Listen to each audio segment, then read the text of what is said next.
తన వాక్కును పంపి వారు పడిన గుంటలో నుండి పైకి లేపుతాను. అంటే దేవుని వాక్కు అనేది జీవం. అంటే మనం ఒట్టి గింజనే విత్తుతాము కదా, అందులో జీవం ఉంటుంది. ఆ జీవము ఎలా మొలకెత్తుతుందో నేను పోయిన ఆదివారం మీకు చెప్పినట్టు నాకు జ్ఞాపకం ఏంటంటే, టమాటా గింజ చెప్పానా, గుర్తుందా? ఒక్కటే మన జాలర్ దగ్గర విత్తాము, 1 స్మాల్గా ఉంటుంది అది. హల్లెలూయా. మనకున్న వాటికంటే పోలిస్తే చాలా చిన్నది, అందులో జీవం ఉంది. ఆ జీవం వలన అది మొలకెత్తింది. మొలకెత్తడం వల్ల ఇంచుమించు 2 kgs టమాటో వచ్చాయని చెప్పాను. ఒక్కొక్క టమాటోలో ఎన్ని గింజలు ఉంటాయని, అది సృష్టి రహస్యం.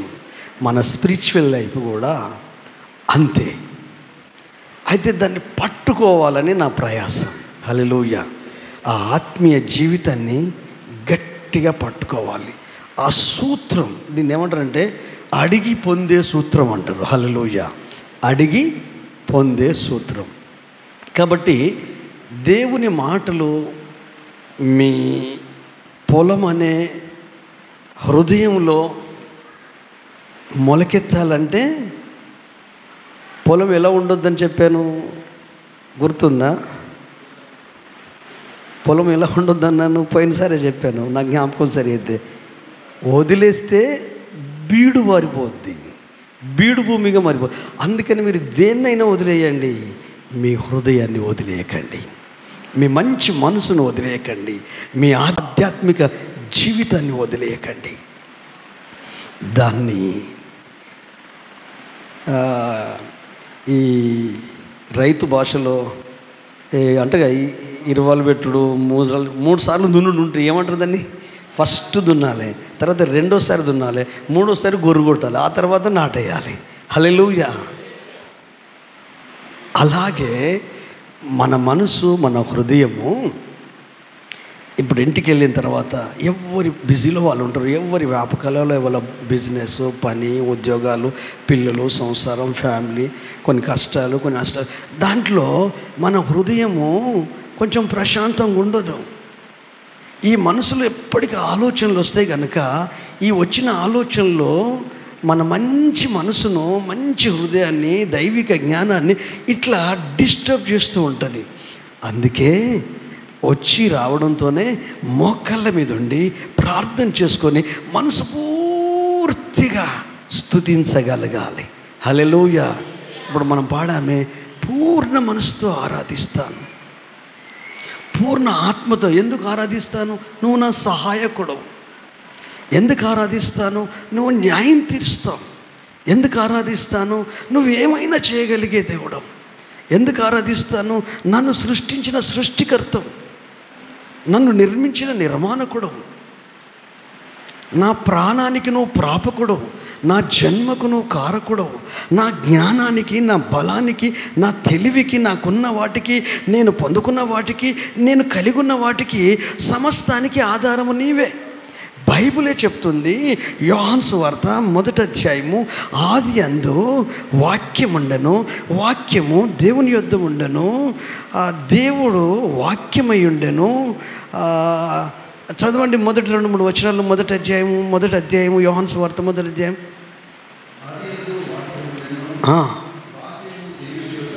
సూపర్. వాక్యమే దేవుడేనా? ఎస్. సమస్తమును అక్కడ అండర్లైన్ చేసుకోండి కావాలనుకుంటే, సమస్తములో నువ్వు అనుభవించే ప్రతిదీ ఉంది.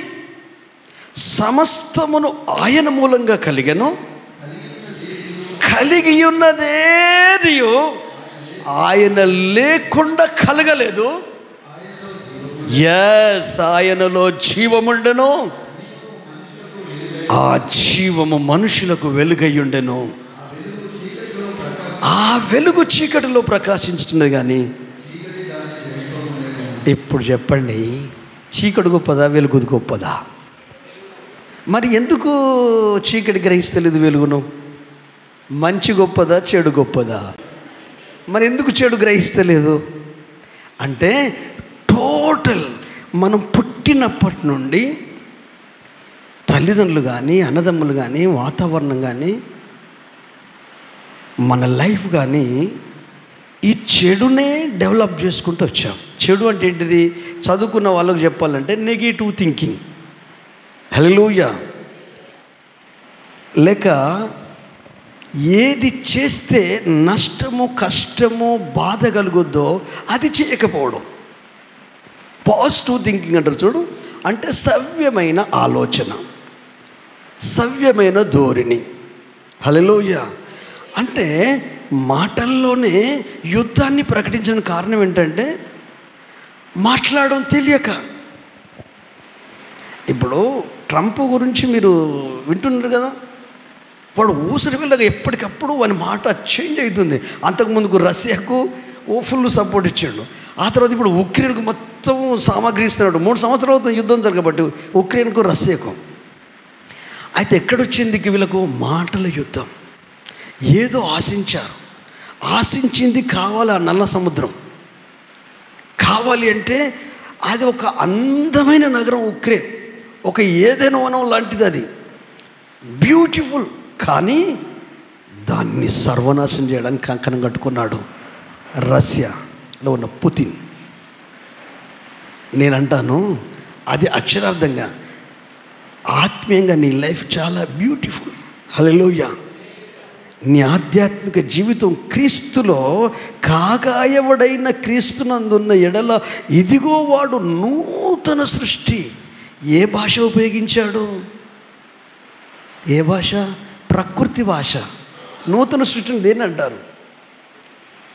పొలంలో మొలకెత్తిన మొక్కలను, లేకపోతే చెట్లు మొలకెత్తే దాన్ని సృష్టి అంటారు. నూతన దానికే ఉపయోగిస్తారు. జన్మించాలని దేనికి ఉపయోగిస్తారు? బాబో పాపో పుడితే జన్మించాలంటారు. తెలుగు నేర్చుకోవాలి, దండం పెడతా. తెలియాలి. మన మాతృభాష మనకు తెలియకపోతే అందులో ఉన్న భావము, అందులో ఉన్న ఆలోచన మనకు అర్థం కాదు. గుడ్డిగా ఎడ్డిగా మనం ఉండకూడదు. నాకు తెలివి ఉందిలే, నాకు జ్ఞానం ఉందిలే అనుకోవడం కంటే ఉందో లేదో ఒకసారి బేరీస్ వేసుకుందాం, ఆలోచిద్దాం. కొన్ని పదాలకు మనకు అర్థమే తెలియదు. ఎంత తెలుగు భాష నేర్చుకుంటే అంతగా దేవుని శక్తిని మనం పొందుకోగలుగుతాం. హల్లెలూయా. ఎంతగా మనకు అంటే మనం మాట్లాడే తెలుగు కాదు. మక్కువ అంటే ఏంటిది చెప్పండి? మక్కువ అంటే ఏంటిది? ఇష్టం. ప్రీతి అంటే ఇంకా ఇష్టం అన్నట్టు, అంత ఇంకేం లేదు.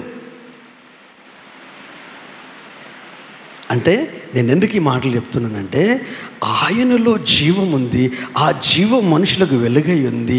వెలుగు ఉంది కానీ చీకటి దాన్ని గ్రహిస్తలేదు. నీలో క్రీస్తు ఉన్నాడు, వాక్యమై ఉన్న దేవుడు ఉన్నాడు. నీకు విశ్వాసం ఉంది, నీకు భక్తి ఉంది, సమర్పణ ఉంది. దాని మీద మనసు పెడతలేవు. మనసు పెట్టాలంటే ఏం కావాలి? మనసు పెట్టాలి అంటే ఏం కావాలి? ఇప్పుడు చెప్పాలి తృష్ణ, ఒక ఆశ, దాన్నే ఇష్టం అని చెప్పొచ్చు.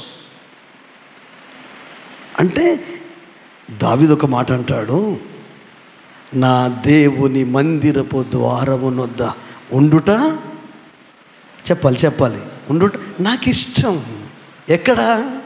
అందరూ చెప్పులు వదిలిపెట్టి వచ్చారే, అక్కడ ఉండడం నాకు ఇష్టం. ఎందుకు అక్కడ ఉండడం నాకు ఇష్టం? పరిశుద్ధులకు నేను పరిచర్య చేయాలి, దేవుని పిల్లలకు నేను సేవ చేయాలి. ఎబ్రియలకు రాసిన పత్రిక 6వ అధ్యాయం 10వ వచనం చదువుకుందాం. ఎబ్రియలకు రాసిన పత్రిక 6వ అధ్యాయం 10వ వచనం చదువుకుందాం.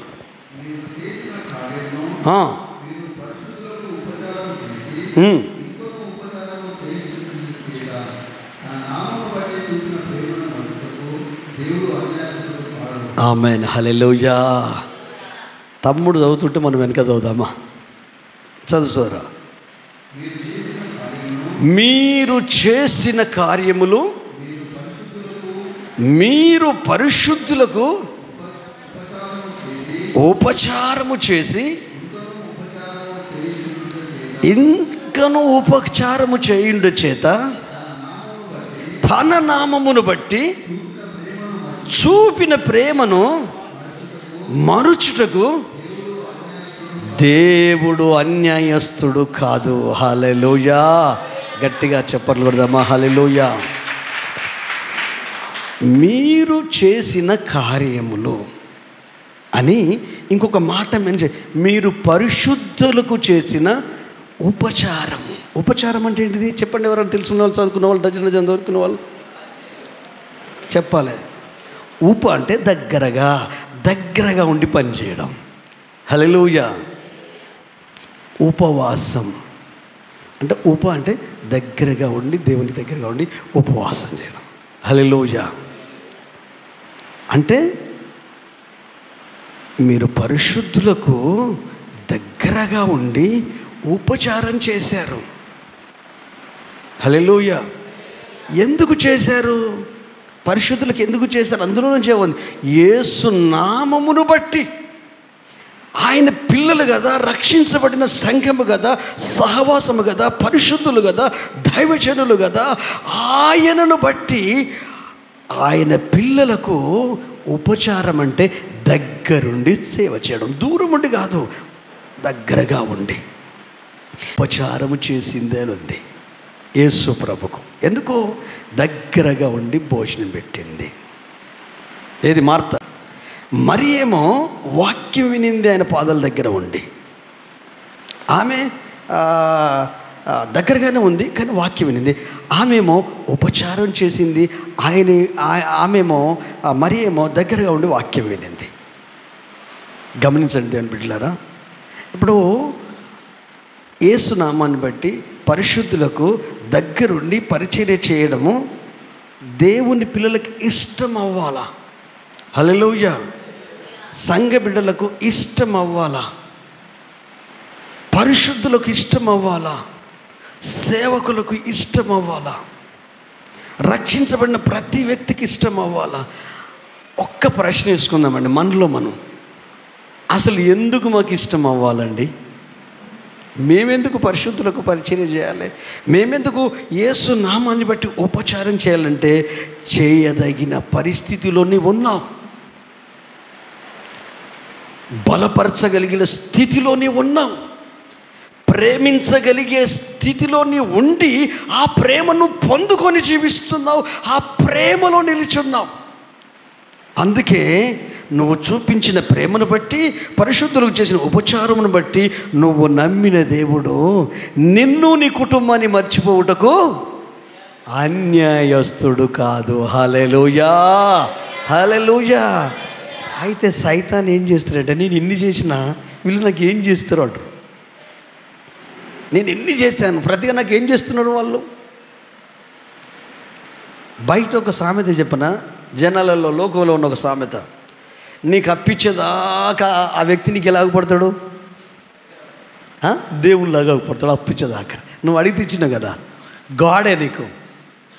ఒకవేళ అప్పించిన వ్యక్తి ఆయన కూడా కష్టాలు ఉంటాయి కదా, ఆయన కూడా ఇబ్బందులు ఉంటాయి కదా, అడుగుతాడు. అప్పే కదా ఇచ్చింది, ఇవ్వాలి కదండి. ఏమంటాడు తెలుసా ఈ మనిషి? అప్పుడేమో దేవుడు, ఇప్పుడు ఇట్లా పడతాడు దయ్యం, డెవిల్. డేంజర్ ఇది. అందుకే చీకటిని ఉండి లోకంలో దాన్ని వెలుగు, మంచితనాన్ని గుర్తించదు చీకటి. అప్పుడెప్పుడు మీకు చెప్పాను, సందర్భం వచ్చి మళ్ళీ చెప్తున్నా. యేసన్న ఉపమానం. ఒక ఇంటికి వెళ్ళాడట. ఇంటికి వెళ్తే వాళ్ళ డాడీ కనిపించాడట. ఏంట్రా మీ డాడీ దీపం పట్టుకొని పోతున్నాడు అంటే, గుడ్డి ఆయన అడక తిని బ్రతుకుతాడు. 5 కొడుకులతో చిన్నపిల్లల వాళ్ళు. అంటే ఏం లేదు యేసన్న గారు, ఈ గుడంబ దాయటులు సాయంత్రం ఇప్పుడు అందరూ వచ్చి డాడీ మీద పడుతున్నారు. డాడీ కళ్ళు లేవు కదా, కాబట్టి అందరూ వచ్చి వాళ్ళ మీద పడుతూ ఉంటే డాడీకి ఒక ఆలోచన వచ్చింది. కళ్ళు లేకపోతే ఏంది, మన బ్రెయిన్కి ఏమైంది, మన ఆలోచనకి ఏమైంది, మన తలంపుకి ఏమైంది, మన ఊహలకి ఏమైంది? మనం పరిశుద్ధాత్మ పొందుకున్న వాళ్ళం కదా, దైవికంగా ఉన్న వాళ్ళం కదా, విచక్షణ జ్ఞానం దేవుడు మనకి ఇస్తాడు కదా, ధారాళంగా జ్ఞానం ఇచ్చే దేవుడు కదా. ఆ జ్ఞానంతో ఈ మనిషి ఒక చారాన్ని కిరసనాయిలు కొనుక్కొని ఒక దీపం అంటుపెట్టుకుని పిల్లలు చెప్పాడు. ఆ బుగ్గను కడిగి ఆ వత్తిని చేసి కిరసనాయిలు పోసి డాడీకి ఇస్తే, వాళ్ళ నాన్నగారికి ఇస్తే పట్టుకొని వెళ్తున్నాడు. ఎప్పుడైతే దీపం పట్టుకొని వెళ్తున్నాడో అప్పటి నుండి ఒక్కడు గుడ్డోని మీద పడతలేడట. హల్లెలూయా. ఇది మాకెందుకు చెప్పింది పాస్టర్? హల్లెలూయా. మాకు తెలుసు అని అనుకుంటే, అర్థం చేసుకోకపోతే మనం కూడా ఆధ్యాత్మిక అంధత్వంలో ఉన్నట్టు. మన మనోనేత్రాలు వెలిగించబడినాయి. హల్లెలూయా. మన ఆత్మీయ నేత్రాలు వెలిగించబడినాయి. మనం వెలుగై ఉన్నాము. మన ప్రభు అంటాడు, మీరు ఈ లోకమునకు వెలుగై ఉన్నారు. మీ వెలుగు అన్యజనుల మధ్య ఒక సత్క్రియలాగా ప్రకాశించాలి అంటే మీరు ఆయన ఇష్టపడడం నేర్చుకోవాలి. దేవునిని ఇష్టపడడం నేర్చుకోవాలి. ఆయన మీద మక్కువ పెంచుకోవాలి.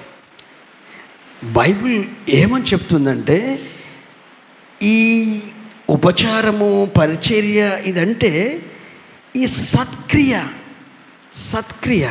ఒక్కసారి దేవుడు మన లోపల ఏ సత్క్రియ ఆరంభించాడో ఎఫెసీయులకు రాసిన పత్రిక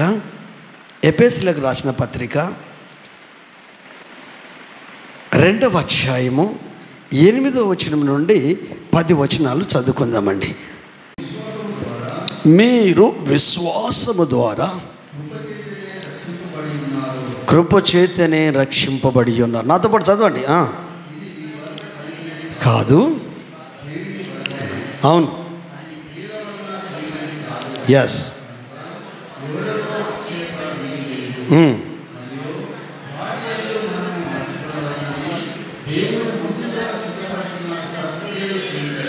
దేవుడు ముందుగా సిద్ధపరిచిన సత్క్రియను చేయుటకై. ఆమేన్, ఆమేన్, ఆమేన్. హల్లెలూయా, హల్లెలూయా. మనము ముందుగా సత్క్రియ చేయబడము కొరకే క్రీస్తు యేసు చేత మనం నిర్మించబడిన వారము, సృష్టించబడిన వారము, రక్షించబడిన వారము. అందుకే ఎబ్రీ సంఘానికి పరిశుద్ధుడైన పౌలు, మీరు చేస్తున్న కార్యములు అనగా పరిశుద్ధులకు మీరు చేసిన ఉపకార్యములను, ఉపచారమును క్రీస్తు నామమును బట్టి, యేసు ప్రభు ప్రేమను బట్టి, మీకు కలిగిన స్థితిని బట్టి అలాగూ ప్రేమిస్తూ, ఆదరిస్తూ, బాధ్యత వహిస్తూ, పరిచర్య చేస్తూ, దగ్గరగా ఉండి చేస్తున్నారు కదా. మిమ్మల్ని, మీ కుటుంబాలని, మీ గృహాలని, మీ జీవితాలని, మీ పిల్లల్ని మరిచిపోవుటకు ఆయన అన్యాయస్తుడైన దేవుడు కాదు. ఎందుకంటే నా నామమున గిన్నెడు మంచినీళ్ళు ఇస్తేనే ప్రతిఫలం పోగొట్టుకోరని చెప్పారు. హల్లెలూయా. నువ్వు చేసిన కార్యాలు ప్రభు కొరకు చేసావు కదా, క్రీస్తు కొరకు చేసావు కదా. ఆ చేసే మనస్సుతోనే నిన్ను సృష్టించి రక్షించాడు. హల్లెలూయా. మనల్ని కలుగజేసినప్పుడే అక్కడ సృష్టించబడినామనుంది. 10వ వచనం చదవండి ఒకసారి. అందరు చదవండి. 10వ వచనం చదవండి. వాటి యందు మనము నడుచుకున్న వలనని దేవుడు ముందుగా సిద్ధపరిచిన సత్క్రియను చేయుట కొరకు మనము క్రీస్తు యేసునందు హల్లెలూయా సృష్టింపబడిన వారమై ఉన్నాము. మనము చేయుటకై. సత్క్రియ అంటే చెప్పండి, మీ అందరికీ తెలుసు. సత్ అంటే ఏంటి? సత్ మంచి మంచి మంచి మంచి క్రియ. అయితే ఒక బోధకుడు వచ్చి, నేను మంచి కార్యం చేస్తున్నాను, మంచి క్రియలు చేస్తున్నాను. అరే నాయన, దేవుడు ఒక్కడే మంచోడు. హల్లెలూయా. దేవుడు ఒకడే మంచి సత్క్రియ చేయగలిగేవాడు. ఏం చేశాడు నీ జీవితంలో, నా జీవితంలో?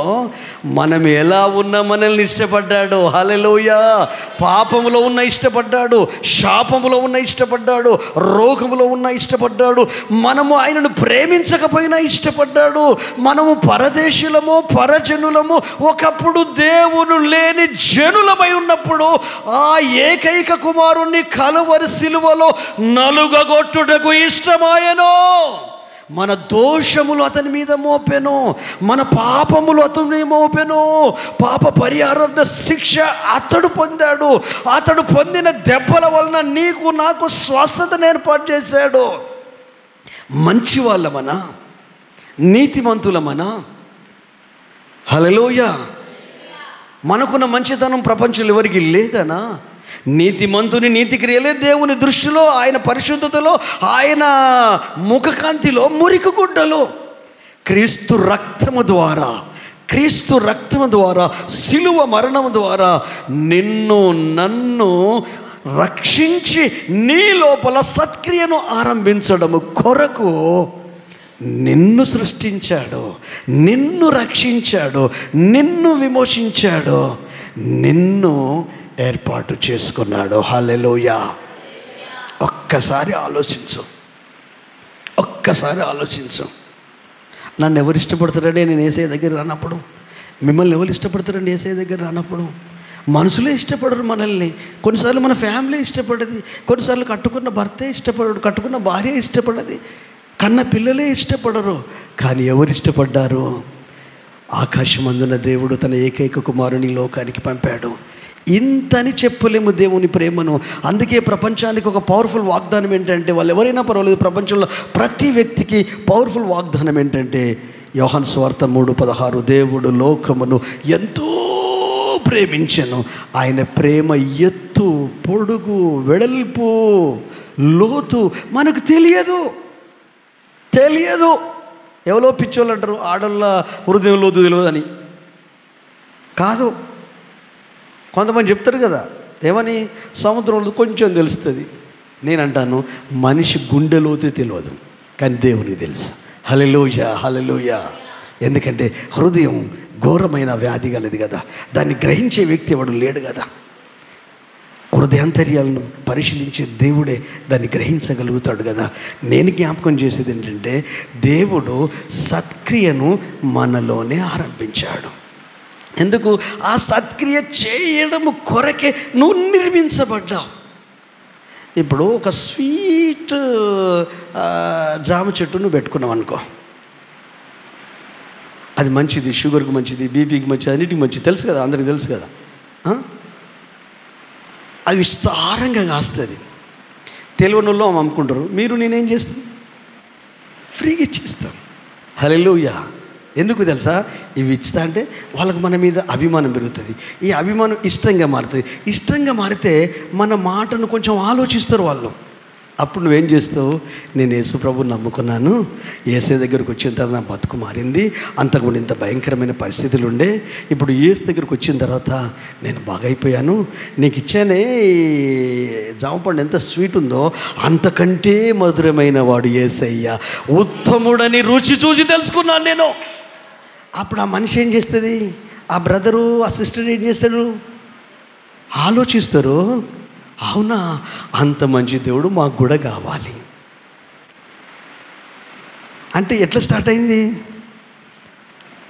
మనమే హల్లెలూయా, మనమేం చేసాము? అక్క ఇది తీసుకో, అన్న తమ్ముడు ఇది తీసుకో అని ఇచ్చేసాము. ఇస్తే వాళ్ళకి తెలియని ఒక అభిమానం వచ్చింది. ఈ అభిమానం ఎట్లా మారింది? అయితే ఏమైపోయింది తెలుసా? అభిమానము, గౌరవము ఇష్టంగా మారింది. ఈ ఇష్టం ఏం చేసింది? మాట వినేటట్టు చేస్తే. అందుకే నేను అంటాను, దేవుడు నిన్ను ఇష్టపడ్డాడు. హల్లెలూయా. నువ్వు ఎలా ఉన్నా ఇష్టపడ్డాడు, నీ గుణం ఎలా ఉన్నా ఇష్టపడ్డాడు, నా గుణం ఎలా ఉన్నా ఇష్టపడ్డాడు. ఎప్పుడు? రక్షింపబడక ముందు. సుమా, ఇప్పుడు అనుకునేరు, రక్షింపబడక ముందు, క్రీస్తు ఎరుగనప్పుడు, క్రీస్తుకు దూరంగా ఉన్నప్పుడు, క్రీస్తు రక్షణలోకి, మారు మనసులోకి, పరిశుద్ధాత్మలోకి రాకముందు. హల్లెలూయా. లోకంలో ఉన్న జనము ఏం చేస్తారంటే, దేవునికి చోటియ్యనొల్లకపోయిరి.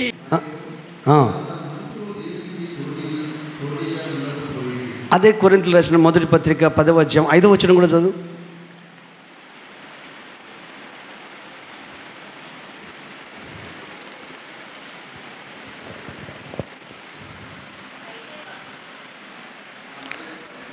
చదువుతాం.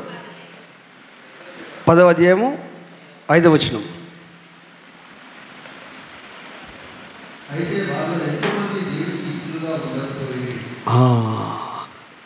మొదటి వచనం చదవండి. మొదటి వచనం ఎంత వండర్ఫుల్ మాట్లాడండి. ఏమంటే తెలుసా, ఇజ్రాయెల్ ప్రజల గురించి తెలియకుండా నాకు ఇష్టం లేదు, ఖచ్చితంగా మీకు చెప్తాను. కానీ దేవుడు వారిని ఏ విధంగా నడిపించాడు? చదువు, మొదటి చదువు, రెండవ అట్లా చదువు. అదేదనగా ఉండిరి, నడిచిరి,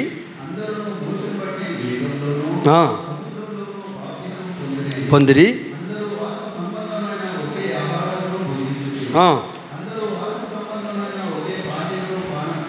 ఎస్,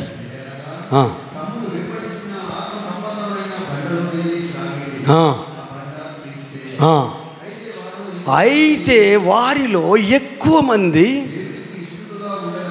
ఆమేన్. వీళ్ళెవరు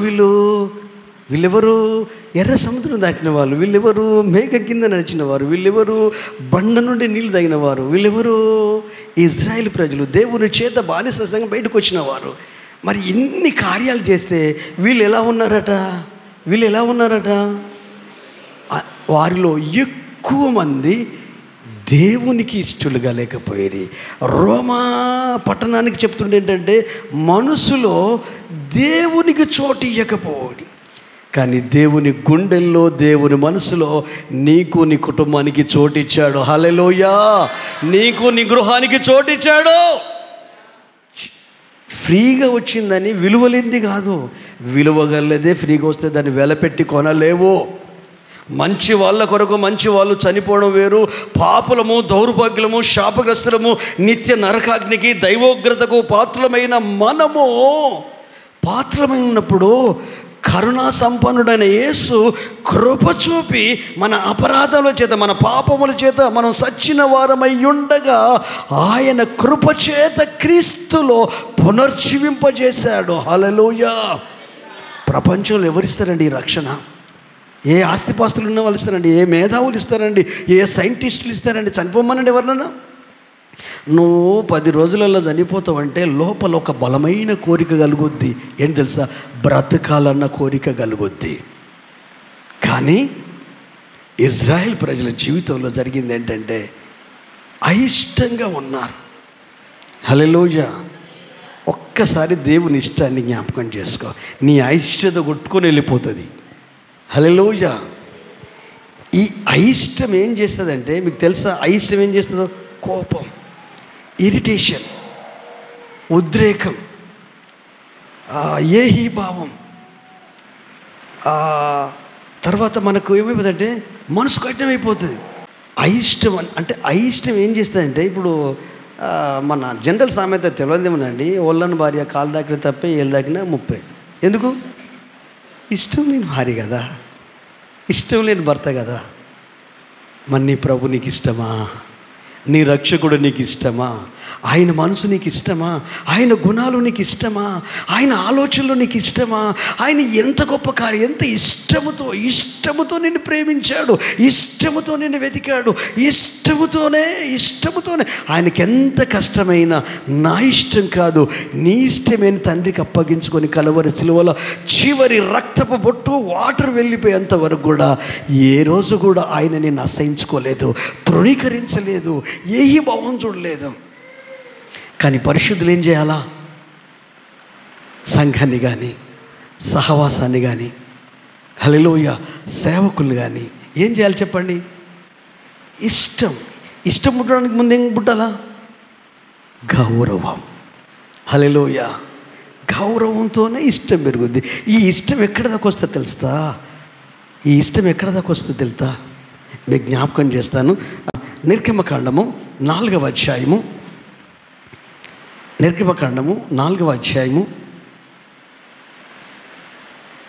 29 నుండి 31 వరకు చదువుకుందాం. అందరం చదువుదాం. తమ్ముని మాత్రం మనకు మైక్లో వినబడుతుంది.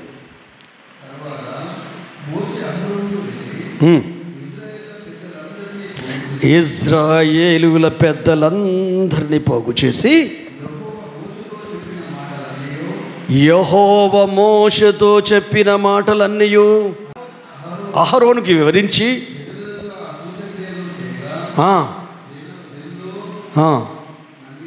జనులు నమ్మిరి.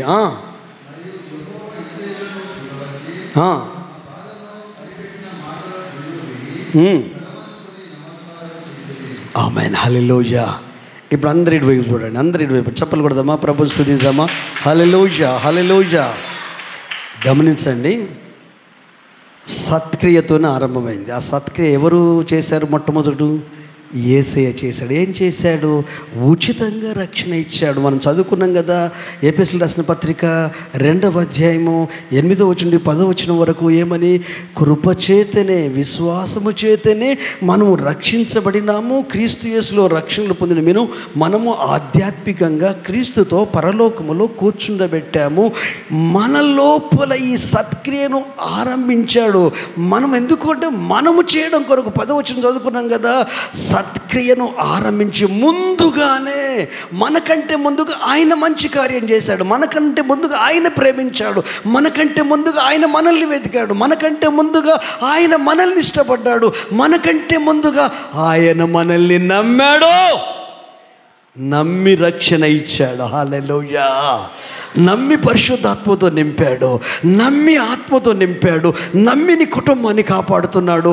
ఎందుకంటే నా నామ ఘనత కొరకు, నా నామ గౌరవం కొరకు నిన్ను, నీ కుటుంబాన్ని వాడుకొని నన్ను నేను మహిమపరుచుకుంటాను. గత వారంలో విన్నాం కదా, 14వ అధ్యాయంలో నిర్గమకాండము, ఫరో రథముల సైన్యము వలనను యెహోవా గొప్ప దేవుడని, మిమ్మల్ని బట్టి వారి జీవితంలో జరిగిన కార్యాన్ని బట్టి నా నామాన్ని మహిమపరుచుకుంటాను, చుట్టుపక్కల ప్రపంచానికి ఇజ్రాయేల్ దేవుడే గొప్ప దేవుడని గుర్తించగలుగున్నట్లు. ఈ మధ్యకాలంలో వింటున్నారు కదా న్యూస్లో, ఏ న్యూస్ ఛానల్ చూడు, ఇజ్రాయేల్ దేశాన్ని ఎవరు ఏం చేయలేరని చెప్తున్నారు.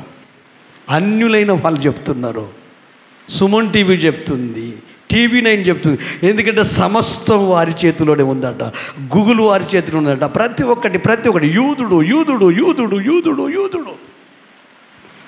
ప్రపంచమంతా ఇప్పుడు అటువైపు చూస్తున్నారు. తెలంగాణ కంటే చిన్నగా ఉంటుంది అది. హల్లెలూయా, హల్లెలూయా. కానీ వాళ్ళు దేవుని కలిగిన ప్రజలు, దేవుని జాతి. ఇంకొక మాటలు చెప్పాలా, నువ్వు నమ్మితే ఆధ్యాత్మికంగా వాళ్ళకంటే నీవు నేను గొప్పవాళ్ళం. ఎందుకో తెలుసా? పరలోక సంఘము సంపూర్ణము కావాలి. యూనివర్సల్ చర్చ్ అంటే ఆ ఆత్మ సంబంధమైన ఇజ్రాయేలీమైన మనము, భౌతిక ఇజ్రాయేల్ అయిన వాళ్ళు ఒకటి కావాలి అంటే మనము లేకపోతే అది సంపూర్ణం కాదని పౌలు భక్తుడు చెప్తాడు. మనము లేకపోతే యూనివర్సల్ చర్చ్ అంటే సార్వత్రిక సంఘము లేక పెళ్లి కుమార్తె సంఘము అది ఫుల్ఫిల్ కాదు, సంపూర్ణం కాదు. అంటే ఎంత గొప్పగా మనల్ని ఎన్నుకున్నాడు. ఎందుకు మనకు ఇష్టం ఉండదో చెప్పనండి, చెప్పనండి ఎందుకు మనకి ఇష్టం ఉండదో? ఎదుటి వ్యక్తి అంటే మనస్ఫూర్తిగా ఇష్టపడు, ప్రభువును బట్టి ఇష్టపడు, క్రీస్తును బట్టి ఇష్టపడు, వాక్యాన్ని బట్టి ఇష్టపడు, హల్లెలూయా, లేఖనాలను బట్టి ఇష్టపడు. ఎందుకంటే నిన్ను ఇష్టపడ్డాడు కదా ఆయన. ఆయన పని నువ్వు చేయాలి కదా, ఆయన కుమారుడు కదా, ఆయన DNA నీ లోపల ఉంది కదా, ఆయన సుగుణాలు నీ లోపల ఉన్నాయి కదా. నీవు అలాగే ఇష్టపడడం నేర్చుకో. మనస్ఫూర్తిగా ఇష్టపడడం నేర్చుకోవడం ప్రారంభించు. దేవుని కార్యాలు ఎట్లుంటాయో చూడు. మనస్ఫూర్తి ఇష్టపడడం వేరు. ఇప్పుడు అమ్మాయి అబ్బాయి ఉన్నారు అనుకోండి, ఆ అబ్బాయికి ఇష్టం లేదు, అమ్మాయికి ఇష్టం ఉంది. ఈ అబ్బాయి అయితే ధైర్యంగా చెప్తాడు, నాకు నచ్చలేదు డాడీ అంటాడు. ఎందుకంటే రూపాన్ని నచ్చుతున్నావా? ఏం తెలుసు, రూపాన్ని చూసి మోసపోస్తాను అందరూ. ఎందుకు? వీళ్ళు పోతే ఇద్దరు భార్య భర్తలు అనుకోవాలట వాళ్ళెవలో. చిలుక గోరెంకల్లా కూడా మంచిదే, మీ అభిప్రాయం ఆఫ్ ట్రూత్ మంచిదే, కానీ దానికంటే వారి మనసు, వారి హృదయం, వారి ఆలోచనలు, వాళ్ళ లైఫ్ స్టైల్ అది మనం చూడలేము కదా. అందుకే ఈ అబ్బాయి కానీ అమ్మాయి కానీ పూర్తిగా దేవుని మీద ఆధారపడాలి. నేను కంటికి కనిపించే రూపాన్ని చూసి, ఈ పైకి కనిపించే మెరుగులు చూసి, ఇచ్చే కట్నాన్ని చూసి, ఆ వెనక ముందు ఇవి చూసి నేను మోసపోవద్దు ప్రభువా, నాకు సరి అయిన పార్ట్నర్ నువ్వు. ఎందుకంటే సావే మరణమే ఎడబాపాలి. ఎప్పుడు తొందరపాటి నిర్ణయాలు తీసుకోవద్దు. 1-2 సార్లు వివాహ విషయంలో 1-2 సార్లు ప్రేయర్ చేయాలి. ఇప్పుడు పెళ్ళైన వాళ్ళు కనిపిస్తావు, అబ్బాయి ఈ పని నేను చేయాలి కదా అని బుద్ధి లేదు. 2-3 పిల్లలు ఇంకా ఇప్పుడు ఆలోచిస్తావా? హల్లెలూయా. అది కాదు దేవుని విధానం. అంటే దేవుడిని ఎక్కువగా ఇష్టపడినప్పుడు ఆ ఇష్టము ఆయనతో గడిపేటట్టు చేస్తుంది. ఆయనతో మాట్లాడేటట్టు చేస్తుంది, ఆయన మనసు గురించి అర్థం చేసుకునే వివేకాన్ని ఇవ్వగలుగుతుంది. దేవుణ్ణి ఇష్టపడ్డాడు మోషే. ఎలా? అంతఃపురంలో రాజుగా బ్రతుకుతున్నాడు, 40 సంవత్సరాలు అంశతూలిక తలుపంపై రాజు తర్వాత రాజు అంతటి స్థాయిలో ఉన్నాడు. తన తోటి ప్రజలంతా వెట్టి పనులలో ఉన్నారు, కానీ ఏ రోజు తన మనసులో సంతోషము లేదు, తన గుండెల్లో ఆనందము లేదు. ఎప్పుడెప్పుడు నేను వెళ్ళి నా ప్రజల బాగోగులు చూస్తానని వెళ్ళి ఒక టైం వచ్చింది, ఒక ఏజ్ వచ్చింది. ఆ ఎబ్రీలను, దేవుని ప్రజలను, ఇజ్రాయేల్ ప్రజలను చూస్తానని వెళ్ళి చూస్తే ఒక ఐగుప్తుడు, ఒక ఇజ్రాయేలీయుడు, ఆ ఎబ్రీయుడు వాళ్ళు వాదులు ఆడుకుంటున్నారు. ఇతడు రాజుగా రాకుమారుడుగా ఉన్నాడు, అతనికి ఏం తక్కువ లేదు. హెల్త్ బాగుంది, వెల్త్ అంటే సంపద, హెల్త్ అంటే ఆరోగ్యం, రెండూ బాగున్నాయి. విజ్డమ్ కూడా ఉంది, జ్ఞానం కూడా ఉంది, సకల విద్యలందు ప్రావీణ్యం ఉంది, చక్కగా మాట నేర్పరని పౌలు చెప్తాడు. తర్వాత హీలింగ్ వచ్చిందేమో చెప్పలేం. హల్లెలూయా. అయితే ఏం జరిగింది తెలుసా? తన వాళ్ళను చూడవలన ఆశ కలిగిందంటే ఇష్టమే కదండి. చెప్పాను కదా, ఇష్టం కంటే ముందు లోపల ఆసక్తి, ఆశ.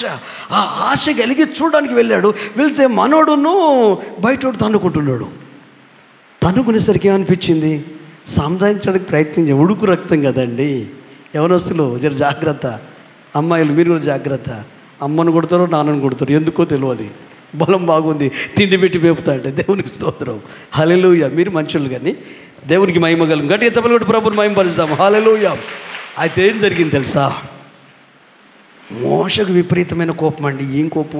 ఈ కోపం తిండి పెడతానండి. నాకు అర్థం కాక ఇప్పటికీ వయసు పైపడినా కూడా పెద్దోళ్ళు కోపం చేస్తారు. ఎందుకో ఏమో, వయసు ప్రాబ్లమా? వద్దండి, అది నీ ఆరోగ్యాన్ని పాడు చేస్తుంది, బ్లడ్ ప్రెషర్ని పెంచుతుంది. అదేందో కానీ ఆ మనిషి కోపకుడు మనిషి అని ఇంట్లో ఉన్న వాళ్ళందరూ కోపం వచ్చేట్టే తెల్లగిస్తూ ఉంటారు. మరి వీళ్ళని కొట్టాలి, మరి వీళ్ళ జ్ఞానం కావాలి. అయితే ఏం జరిగింది తెలుసా? ఒక్కటే పంచి ఇచ్చిండండి, గుండె మీద ఇచ్చాడు. ఇస్తే వాడు చనిపోయాడు. చనిపోయిన తర్వాత ఇటు అటు చూసి ఎవరు లేరు. దేవుడు చూస్తలేడా? హల్లెలూయా. నీ ఆలోచన తొంగి చూస్తలేడా? నీ మనసును తొంగి చూస్తలేడా? నీ హృదయాన్ని తొంగి చూస్తలేడా?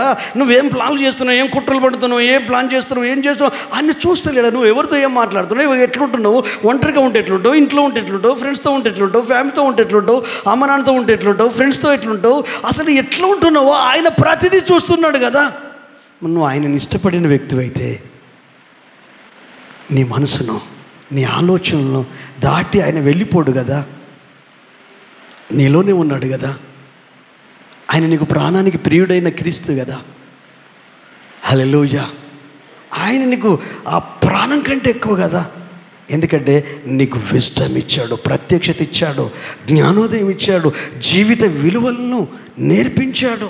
జీవితం అనే పదానికి అర్థము కొద్దో గొప్ప నీకు అర్థమైన దాని ప్రకారం జీవిస్తూ ఉంటే సమాజంలో, సంఘములో, ఫ్యామిలీలో, భర్త దగ్గర, భార్య దగ్గర, ఇరుగు పొరుగు వారి దగ్గర, పనిచేసే స్థలంలో గౌరవము, విలువ, ఇష్టమే కాదు, ఈ గౌరవము, ఇష్టము ఇవి దాటిన తర్వాత నమ్మకం కుదురుద్దు. హల్లెలూయా. నమ్మకం అనేది ఒట్టిగానే వస్తుంది అనుకుంటా, రాదు. హల్లెలూయా. ఇన్ని దాటి రావాలి. ఇష్టం పెరగాలంటే ముందు ఆసక్తి అంటే జిజ్ఞాస, అది ఇష్టంగా మారుతుంది. ఈ ఇష్టము గౌరవాన్నే కాదు, ఈ ఇష్టం ఏం చేస్తే నమ్మకంగా మారుతుంది. అంటే వాళ్ళు నమ్ముతారంతే మీరు ఏం చెప్పినా. హల్లెలూయా. ఈ మనిషి గురించి ఎన్ని రోజులు దాస్తామండి? నొప్పి మీద ఎంత దూది పెట్టినా కాలుస్తుందా, కనుమరుగైపోతుందా? అయితే పారిపోయిన తర్వాత ప్రభు కలుసుకున్నాడు. 40 సంవత్సరాల తర్వాత, అంటే 80 సంవత్సరాలు వచ్చినాక ప్రభు కలుసుకొని మాట్లాడితే అతనికి దేవుడు అంటే ఆసక్తి ఉంది కనుకనే ఒకరిని కాపాడడం కొరకు ఇంకొకరిని చంపాడు. హల్లెలూయా. అంటే కోపం వచ్చినప్పుడు విచక్షణ జ్ఞానం పోతుంది కనుక ఎప్పుడన్నా కోపం వస్తే దాన్ని వాయిదా వేయండి ప్లీజ్. అసహ్యం వచ్చినా వాయిదా వేయండి, బాధ అనిపించినా వాయిదా వేయండి. గుడ్డిగా నమ్మండి నా మాట. కోపము, ఆవేశము అప్పుడే అనాలి అనిపించినప్పుడు కొంచెం వాయిదా వేయండి, కొంచెం వాయిదా వేయండి, రేపు చూసుకుందాం లేదు దీని సంగతి అని ఇట్లా వాయిదా వేయండి. కానీ మళ్ళీ మర్చిపోండి. మళ్ళా బైబిల్ భాష ఏం చెప్తుందంటే, ఉదయం కోపం వచ్చిందనుకో సాయంకాలం వరకు ఉండొద్దు, మర్చిపోవాల్సిందే. కోపం మంచిదే కానీ లోపల ఉండనియొద్దు. హల్లెలూయా. కోపం మంచిదే. కోపం రాకపోతే రోగి అనుకుంటారు. రావాలి కోపం. ఎప్పుడు రావాలి, ఎక్కడ రావాలి, ఏ పరిస్థితులు రావాలి, ఏ సమయం రావాలి, సరి అయిన వ్యక్తికి సరి అయిన సందర్భంలో సరి అయిన పరిస్థితిలో కోపం రావడం తప్పు కాదు. యేసయ్యకు కూడా కోపం వచ్చింది. కోపం వస్తే తాళ్ళతో కొరడా చేశాడు, కానీ మందిరాన్ని ఖాళీ చేశాడు. పరిశాన్ అయిపోయారు చేతులు, స్వస్థపరిచిన చేతులు, హల్లెలూయా, ఆదరించిన చేతులు కొరడా పట్టుకున్నాయి. హల్లెలూయా. కొన్నిసార్లు దైవ సేవకుల కోపం వస్తుంది. ఆయనను మనిషిగా చూస్తే డేంజర్ అవుతుంది, ఇంకా నువ్వు దేవునికి దూరం అవుతావు. మనిషిగా చూడకు, దేవుని చేత నిర్మించబడి, చేయబడి, పిలువబడి, పంపబడిన దేవుని సేవకుడిగా చూడు. అప్పుడు నీ కోపంలా ఒక తండ్రిలాగా, ఒక వెల్విషర్ లాగా, ఒక స్నేహితుల్లాగా, ఒక తల్లిలాగా, ఒక సహోదరులాగా నీకు అనిపిస్తుంది. నువ్వు బ్లెస్ అయిపోతావు, నువ్వు సంతోషంగా ఉంటావు, నువ్వు ఆరోగ్యంగా ఉంటావు, నువ్వు ఆనందంగా ఉంటావు. ఈ వ్యక్తిలో ఉన్న ఆసక్తిని చూసి ఇప్పుడు నేనేం చెప్పినా మనోడు వింటాడు అనే టైం వచ్చేసరికి 40 years పట్టిందట. హల్లెలూయా. 40 సంవత్సరాలు పట్టిన తర్వాత అప్పుడు మండుచున్న పొదలో ప్రత్యక్షమై మోషే మోషే అని పిలిస్తే దిక్కులు చూస్తున్నాడు. దిక్కులు చూడకరా నాయన, ఈ పొదవైపు చూడు, ఇక్కడ ఉన్నాను.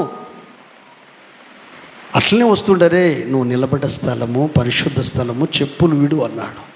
అప్పుడు మాట్లాడడం ప్రారంభించాడు. నీ తండ్రి దేవుడను, అబ్రహాము దేవుడను, ఇస్సాకు దేవుడను, యాకోబు దేవుడను, నీకు దేవుడను అంటే ఆయనకున్న డౌట్లన్నీ, అంటే లోపల ఇష్టం ఉంది కానీ కొన్ని డౌట్లు ఉన్నాయి. ఆ డౌట్లన్నీ క్లారిటీ చేసుకున్నాడు. క్లారిటీ చేసుకున్న తర్వాత లాస్ట్ ఒక్కొక్క దగ్గర ఆగిపోయాడు.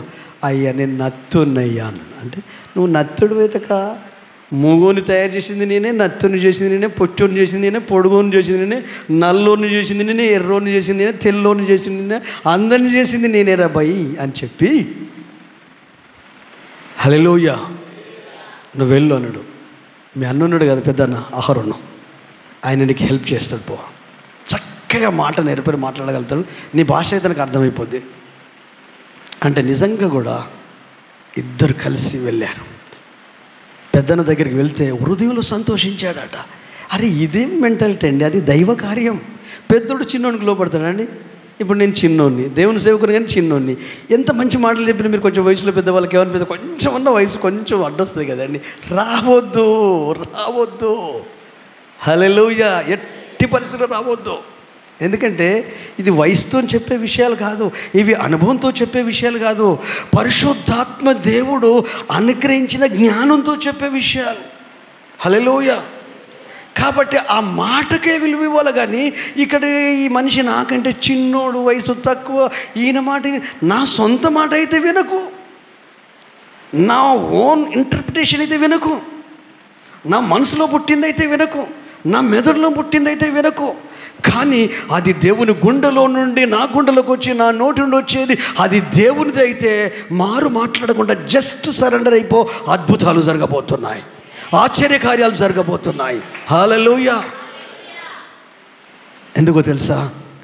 నమ్మితేనే దేవుడు కార్యం చేస్తాడు. ఇప్పుడు వీళ్ళు దేవుని నమ్మకముందు ఇజ్రాయెల్ ప్రజలు ఎవరు నమ్మాలి? మోషే నమ్మాలి. హల్లెలూయా. అందుకే ఇప్పుడు మనం 4వ అధ్యాయం 29 నుండి 31 వరకు చదువుకున్నాము. అహరోనుకు వివరాలన్నీ వివరించాడు, అంగీకరించాడు. ఆ తర్వాత ఇజ్రాయెల్ ప్రజలకు కూడా వివరించారు. ఇజ్రాయెల్ ప్రజలకు వివరించక ముందు పెద్దలను ముందు కంట్రోల్ చేసుకున్నాడు. హల్లెలూయా. పెద్దలను పోగు చేసి వారితో ఉన్న జనులకు చెప్తేనట వాళ్ళు నమ్మడం మాత్రమే కాదు, ఇంకొక స్టెప్ ముందుకేశారట. ఏం చేశారట? నమస్కారం చేశారట. ఎలా నమస్కారం చేశారట? 31 వచ్చి చదువుతాముడు. హల్లెలూయా.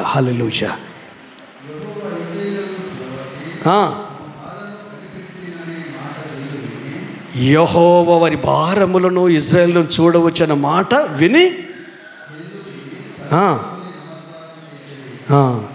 ఎట్లా నమస్కారం చేశారు? తల వంచుకొని. హల్లెలూయా. ఎవరికి? మోషేకు అహరోనుకు. హల్లెలూయా. వింటున్నారా? అది ప్రభు మాలో ఉన్నాడనడానికి రుజువు. తల వంచి నమస్కారం. ఎందుకంటే వీరిని దేవుడే పంపాడు. వీరి ద్వారా ఈ 10 తెగుళ్ళు జరిగాయి. వీరి ద్వారా మా కుటుంబంలో ఈ కార్యాలు జరిగాయి. వీరి ద్వారా మా ఇంట్లో ఈ కార్యాలు దేవుడు చేశాడు. వీరి ద్వారా యేసయ్య రక్షణ మాకు వచ్చింది. వీరి ద్వారా మా జీవితాలు కట్టడానికి ఆయన వాడుకున్నాడు. హల్లెలూయా. యేసయ్య మన జీవితాలను కట్టడానికి, మన గృహాలను కట్టడానికి, మన బ్రతుకుల్ని కట్టడానికి సేవకులను వాడుకున్నాడు. హల్లెలూయా. బైబిల్లో ఉన్న సేవకులను చూద్దాం. Hallelujah. True servant of God. Hallelujah. Bible ప్రకారం జీవించే దేవుని సేవకుని కనుగొనాలా, గుర్తించాలా. ఈ గుర్తించకుండా, కనుగొనకుండా లోకమాయ, లోకంలో ఉన్న పరిస్థితులు, మన చుట్టుపక్కల ఉన్న ప్రజలు, వాళ్ళ ఇన్ఫ్లుయెన్స్, వాళ్ళ మాటలు, యేసు నీకు కనబడ్డాడు. గుర్తుపెట్టుకో సహోదరి ప్రియ సంగమా, యేసు నీకు కనిపించాడు. నీ ఎదుట ఉన్న సంఘ కాపరి కనిపిస్తాడు. రెండవది, నీ ఎదుట ఉన్న సంఘంలో ఉన్న ప్రతి బిలీవర్ని కనిపిస్తాడు. వీరిని మనం ఏం చేయాలి? మొట్టమొదలు ఆసక్తి పెంచుకోవాలి, తర్వాత ఇష్టాన్ని పెంచుకోవాలి, ఆ తర్వాత నమ్మడానికి ఇబ్బంది ఉండదు. ఎప్పుడైతే మనం నమ్మగలుగుతామో దేవుడు వర్క్ చేస్తాడు. రోమా 10:17 చదువు ఒకసారి. రోమా 10:17.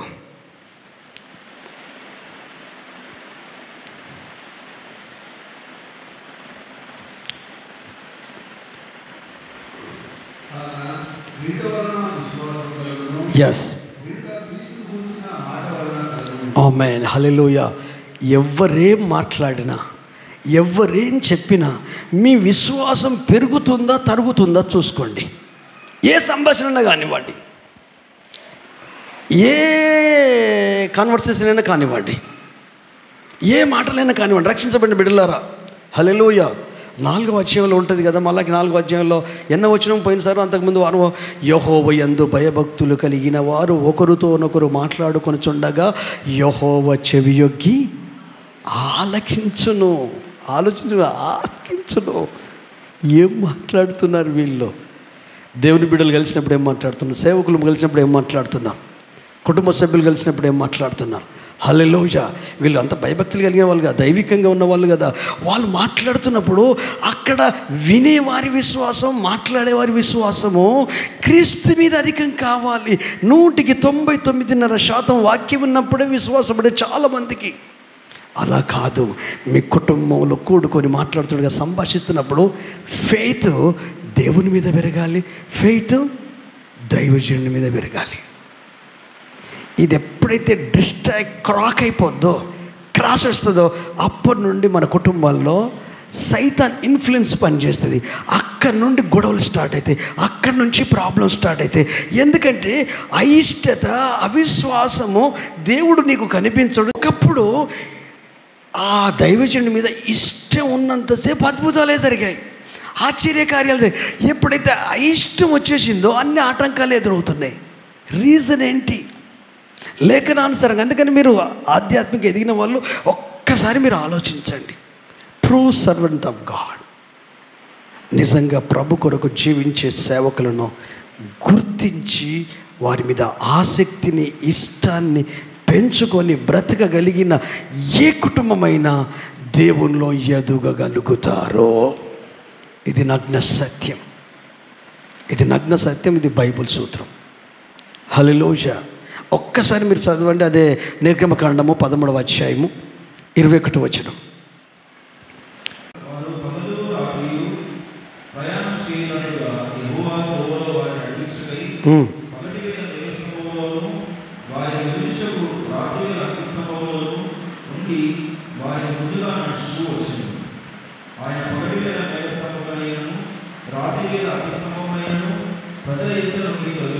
ఆమేన్. హల్లెలూయా. వాళ్ళ క్రియలు ఎలా ఉన్నా, వాళ్ళ బ్రతుకులు ఎలా ఉన్నా, ఇజ్రాయేల్ ప్రజలే వాళ్ళు ఎంత అయిష్టంగా ఉన్నా, ఎంత సనుక్కున్నా, ఎన్ని ప్రాబ్లమ్స్ ఉన్నా, మేఘాన్ని దేవుడు తొలగించలేదు. హల్లెలూయా. యేసయ్య ప్రేమను మనలో నుండి సాతానుడు తీసివేయలేడు. దేవుడు కూడా ఆ ప్రేమను పరిశుద్ధాత్మ ద్వారా నీ హృదయంలో కుమ్మరించాడు, అలాగే ఉండనిస్తాడు. ఎప్పటి వరకు? ఆ ప్రేమను ఎక్సర్సైజ్ చేసేంతవరకు, ఆ ప్రేమను వాడుకునేంతవరకు ఆ ప్రేమ అలాగనే నీలో ఉంటుంది. రోమిలకు రాసిన పత్రిక 5:5 చదవాల్సిన అవసరం లేదు. ఏలయనగా ఈ నిరీక్షణ మనల్ని సిగ్గుపరుచుది, కానీ పరిశుద్ధాత్మ ద్వారా దేవుని ప్రేమ మన హృదయంలో కుమ్మరించబడింది. ఇది భార్యాభర్తల మధ్య ఉండే ప్రేమ కాదు, అన్నదమ్ముల మధ్య ఉండే ప్రేమ కాదు, తండ్రి పిల్లల తల్లి పిల్లల మధ్య ఉండే ప్రేమ కాదు, ఇది ప్రాణ స్నేహితుల మధ్య ఉండే ప్రేమ కాదు, ఇది విశ్వాసుల మధ్య సంఘస్థులు ఉండే ప్రేమ కాదు. అగాగప్పే ప్రేమ, క్రీస్తు ప్రేమ, కల్వరి ప్రేమ, ఎలా ఉన్నా ప్రేమించే కన్న తల్లి ప్రేమ. హల్లెలూయా, హల్లెలూయా, హల్లెలూయా. ఆ ప్రేమ నీ గుండెల్లో ఉంది, ఆ ప్రేమ నీ హృదయంలో ఉంది. మనుషులు బలవంతంగా చేయలేదు, ఆ ప్రేమను కుమ్మరించలేదు. పరిశుద్ధాత్మ దేవుడే, సృష్టికర్త అయిన దేవుడే. ఎందుకు తెలుసా?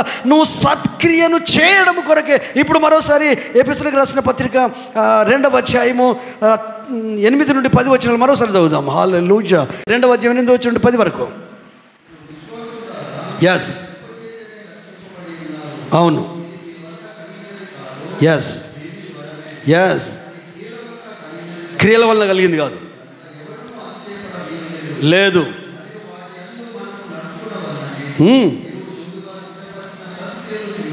మరియు వాటి యందు నడుచుకున్న వలనని ముందుగా నిర్ణయింపబడిన సత్క్రియను చేయుటకై మనము క్రీస్తు యేసునందు సృష్టింపబడిన వారమై ఉన్నాము. ఎబ్రీ 6వ అధ్యాయము 10వ వచనం చదువుదాం. ఏప్రిల్ రాసిన పత్రిక ఇంతకుముందు చదువుకున్న మరలా చదువుదాం. 6వ అధ్యాయం 10వ వచనం.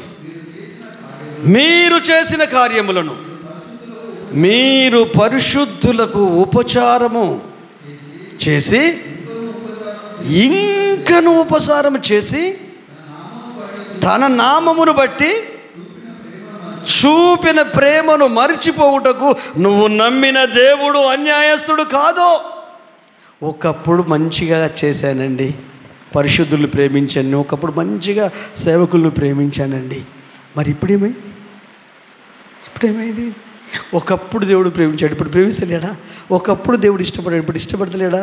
ఒకప్పుడు చిన్న పిల్లలుగా ఉన్నప్పుడు నువ్వు నీ బిడ్డలను, పాపలను, బాబుని ఇష్టపడతావు. కొంచెం వయసు వస్తుంది, పని చేయలేదనుకో కోపం ఉంటుంది, కానీ ఆ ఇష్టమైతే ఉంటుందా? ఉండదు. ఖండిస్తాం కానీ ఇష్టం పోతుందా? నీ కొడుకు, నీ బిడ్డ, నీ బ్లడ్, ఆ ఇష్టం కొట్టుకుంటూ ఉంటాడు, లాక్కు. అది కన్న తండ్రి ప్రేమ. హల్లెలూయా. ఆ పరిశుద్ధాత్మ ద్వారా ఆ కన్న తండ్రి ప్రేమ నీ హృదయంలో కుమ్మరించబడింది. నువ్వు పరిశుద్ధాత్మను పొందావు కదా, పరిశుద్ధాత్మలో ఉన్నావు కదా, పరిశుద్ధాత్మలో ప్రార్థిస్తున్నావు కదా, పరిశుద్ధాత్మలో జీవిస్తున్నావు కదా. ఆ పరిశుద్ధాత్మ దేవుడు ఈ రోజు నుండి మరుగై ఉన్న దేవుని ప్రేమను వెలికి తీయమని చెప్తున్నాడు. క్రియలలో చూపించు, మాటలలో చూపించు, పనులలో చూపించు, సమర్పణలో చూపించు, త్యాగములో చూపించు, ప్రేమించడం చూపించు, పరిశుద్ధులకు చూపించు. హల్లెలూయా. సంఘానికి చూపించు, సహవాసానికి చూపించు, పరిచయంలో చూపించు, దైవజనులు చూపించు. ఇతరులు చూడాలని చేయడం కొరకు కాదు, ఇతరులకు చూడాలని చేయడం కొరకు కాదు. ప్రభు మనలో ఉన్నాడు గనక, ప్రభు జ్ఞానం ఇచ్చాడు గనక అది చేస్తూ ముందుకెళ్ళాలా. హల్లెలూయా. అందుకే ఇప్పుడు 14:29 చదవండి. ఇప్పుడు 14:29 చదవండి. నిర్గమకాండము 29-31 వరకు. హల్లెలూయా.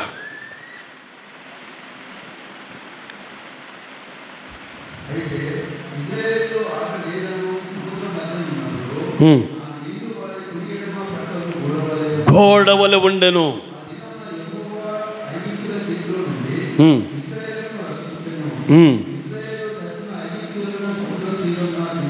అవును,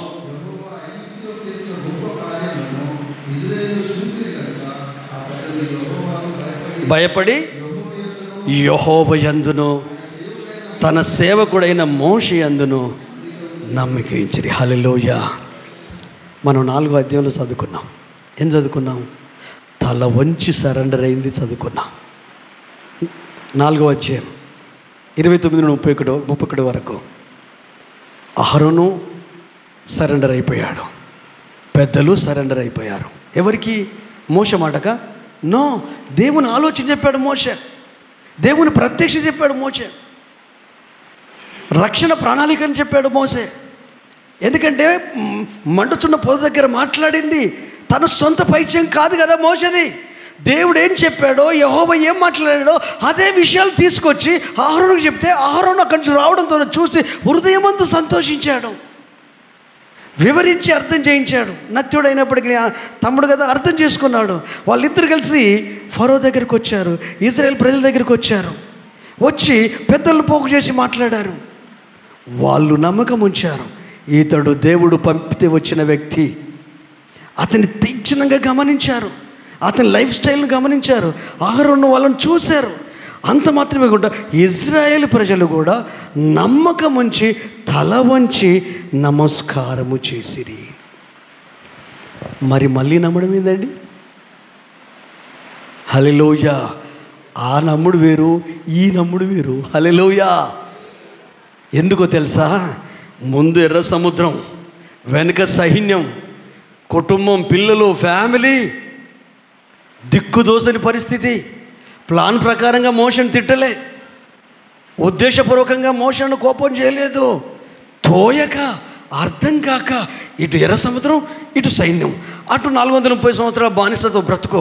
ఓ మనసులో సినిమా రీల్లాగా ఓట్ల తిరుగుతుంది. ఏం చేయాలో, అరే మా జోలికి రావద్దు మోషే, ఎందుకు మాకు సమాధులు లేవో, మమ్మల్ని చంపడానికే తీసుకొచ్చామని ఆవేశంతో నోటికి ఇష్టం వచ్చినట్టు ఆడళ్ళు మొగలు అందరూ కలిసి మోషే మీద పడ్డారు. కానీ మోషకు తెలుసు, ఏం తెలుసు మోషకు? వీళ్ళు ఉద్దేశపూర్వకంగా మాట్లాడిన మాటలు కాదు, ఆ బాధ అలా మాట్లాడిపించింది. ఈ సముద్రాన్ని చూశారు, ఇటు సైన్యాన్ని చూశారు, గతాన్ని గుర్తు చేసుకున్నారు, అందుకే పిచ్చిగా మాట్లాడుతున్నారు. నన్ను అంటలేరు వాళ్ళు, వాళ్ళ బాధను వెళ్ళగక్కున్నారు. వాళ్ళు తిట్టుకుంటూ కొట్లాడేది. ఈ మోసపాసన అంటే ఏ లొల్లి ఉండదు, అన్నిటి కోర్చుకుంటాడు కదా. హల్లెలూయా. అన్ని భరిస్తాడు కదా తండ్రిలాగా, అన్ని భరిస్తాడు కదా తల్లిలాగా. అది మోషకు తెలుసు. ఏమల్లా దాన్ని ఊసేత్తలా, ఊరక ఉండి చూడుడి, నేడు యెహోవా కలుగు రక్షణను చూడుడి అని చెప్పాడు. కానీ ఆయనకు మనసులో బాధ ఉన్నట్టుంది. ఆయనకు బాధ ఉంటే ఆయన ఏం చేస్తాడని చెప్పాను? చెప్పండి, దేవుని పాదాలు పట్టుకుంటాడు అంతే. నీకు బాధ ఉంటే దేవుని పాదాలు పట్టుకో, ఎవరికి మనసులోకి చెప్పకు, ఎవరికి చెప్పకు. నాకు చెప్పాలనిపిస్తే చెప్పు, అసలు నాకు కూడా చెప్పాలనిపించకపోతే చెప్పకు, నో ప్రాబ్లం. కానీ దేవునికి మాత్రం చెప్పు. హల్లెలూయా. ఇన్ని విధాలుగా మాట్లాడి బలపరిచి అనుమానాలను నివృత్తి చేసి, నువ్వు చెయ్యి ఇట్లా లోపల పెట్టుకోమంటే కుష్టి వస్తుంది, ఇట్లా తీయమంటే కుష్టి పోతుంది, ఇన్ని అద్భుతాలు చేసి, ఇన్ని చేసి, కర్ర కింద ఏమంటే పాము అవుతుంది, మళ్ళీ పట్టుకుంటే కర్ర అవుతుంది. ఇన్ని చేసిన తర్వాత కూడా 10 తెగులు చేసినా, ఇన్ని చేసినా, ఈ మోషే ఏంది మళ్ళీ మాటికి నా మీద నేను అధికారం ఇచ్చాను, పవర్ ఇచ్చాను, కొంత పరిధి ఉంటుంది కదా, పరిధిలో మనమే చేయాలి. అయిన దానికి పైలోకి చెప్పొద్దు. మన లైఫ్లో ఒక పరిధి ఉంటుంది, మనం చేయగలిగే అన్నీ ఉంటాయి. అవి చేసి అది కాకపోతే అప్పుడు చేయాలి. మనకు అర్థం కాక, ఈ మాటలు అర్థం కాక ప్రార్థన చేస్తే దేవుడు ఏమన్నాడు తెలుసా? మోషే, నీవు నాకెలా మొరపెడుతున్నావు, నాకెందుకు ప్రార్థన చేస్తున్నావు? నీ చేతిలో ఏముంది? నీకు ఏం అధికారం ఇచ్చాను? ఆ కర్రను సముద్రం మీద చాపో, ఆరిన నేలగా మారుతుంది. చదువుదామా వచనాలు? చూడు 14 అధ్యాయంలో ఒక్కసారి, ఎందుకంటే బైబిల్లో ఉన్న విషయాలు చెప్తే తొందర మీ మైండ్ కనెక్ట్ అవుతుందనే చిన్న ఆలోచన. 14 అధ్యాయంలోకి రండి.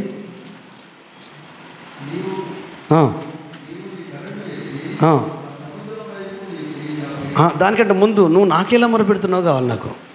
హల్లెలూయా. ఎన్న వచనం అది? 15. Very good. దేవుడు మోషనుడు, నువ్వు నాకెందుకు ప్రార్థన చేస్తున్నావా?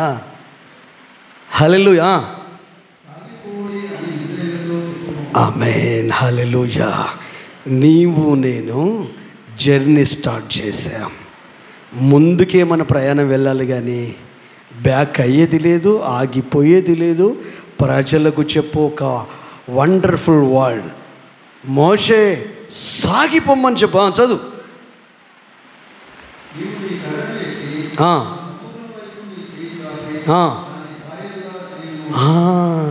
మనోనికే చెప్తున్నాడు, నువ్వే పాయలు చేయవా బాబు అంటున్నాడు. నీ కర్రను అటు చాపు, నీవు ఆ సముద్రాన్ని పాయలుగా చేయము.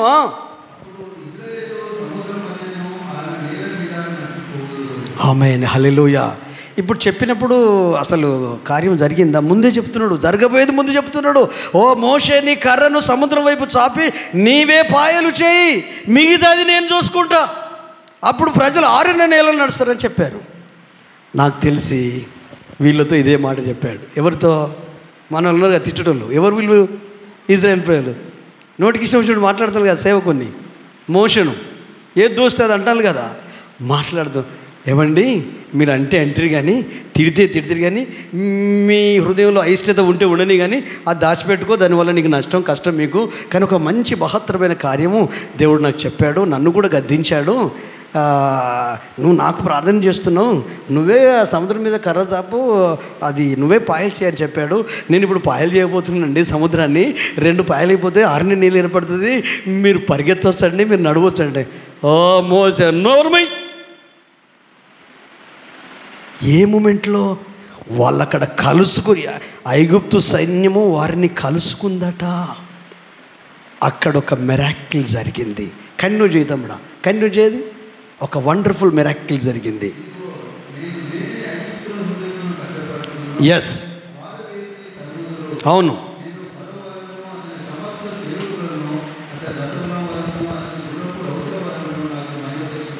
ఆమేన్, హల్లెలూయా. అయితే ఇంకొంచెం ముందు చదివితే అక్కడ ఏముంటుంది తెలుసా? మేఘం ఉందే, ఆ మేఘం వెనక్కి వస్తుంది. దేవుని దూత ముందు నడిచే దేవుని దూత వెనక్కి వస్తుంది. వెనక్కి వస్తే ఐగుప్తు సైన్యానికి చీకటి కలుగుతుంది, వీళ్ళకు వెలుగు కలుగుతుంది. అయితే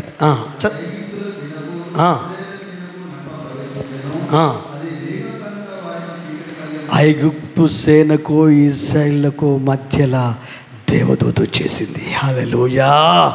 నీకున్న కష్టానికి, నీకున్న ప్రాబ్లంకు మధ్యలో దేవుడు ఉంటాడు, దేవుని సన్నిధి ఉంటుంది. ఎందుకంటే నువ్వు ఆయన ఇష్టపడుతున్నావు కదా, సత్క్రియం చేస్తున్నావు కదా, సంఘాన్ని ప్రేమిస్తున్నావు కదా, సేవకుల్ని ప్రేమిస్తున్నావు కదా, పరిచర్యను ప్రేమిస్తున్నావు కదా, దేవుని సేవను ప్రేమిస్తున్నావు కదా, కుటుంబాన్ని ప్రేమిస్తున్నావు కదా, క్రీస్తు బిడ్డలను ప్రేమిస్తున్నావు కదా, సార్వత్రిక సంఘాన్ని ప్రేమిస్తున్నావు కదా, వాక్యాన్ని ప్రేమిస్తున్నావు కదా, లేఖనాలను ప్రేమిస్తున్నావు కదా. నువ్వు వెలిగిపడిన వ్యక్తివి కదా, నువ్వు చీకట్లో లేవు కదా, నువ్వు మంచి కార్యాలు చేస్తున్నావు. నీ లోపల పరిశుద్ధాత్ముడు ఉన్నాడు కదా, ఆ పరిశుద్ధాత్మ దేవుడు ప్రేమను నీ లోపల కుమ్మరించాడు కదా, ఆ ప్రేమను నువ్వు వాడుకుంటున్నావు కనుక, అందుకని పరిశుద్ధులకు ఉపచారము దగ్గర ఉండి సేవ చేస్తున్నావు కనుక, నిన్ను మర్చిపోవుటకు, ఆయన నామాన్ని బట్టి నిన్ను మర్చిపోవుటకు, ఆయన ప్రేమించిన నిన్ను మర్చిపోవుటకు అన్యాయస్తుడు కాదు కనుక ఆయన నీ సమస్యకు నీకు మధ్యలో నిలబడతాడు, నీకు వచ్చిన కష్టానికి నీకు మధ్యలో నిలబడతాడు. ఎందుకు?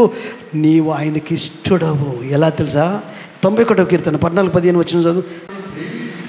అతడు నన్ను ప్రేమించుతున్నాడు గనుక నేను అతన్ని తప్పించెదను, అతడు నా నామమును ఎరిగినవాడు గనుక నేను అతన్ని ఘనపరిచెదను, ఉత్తరమిస్తాను, తోడై ఉంటాను.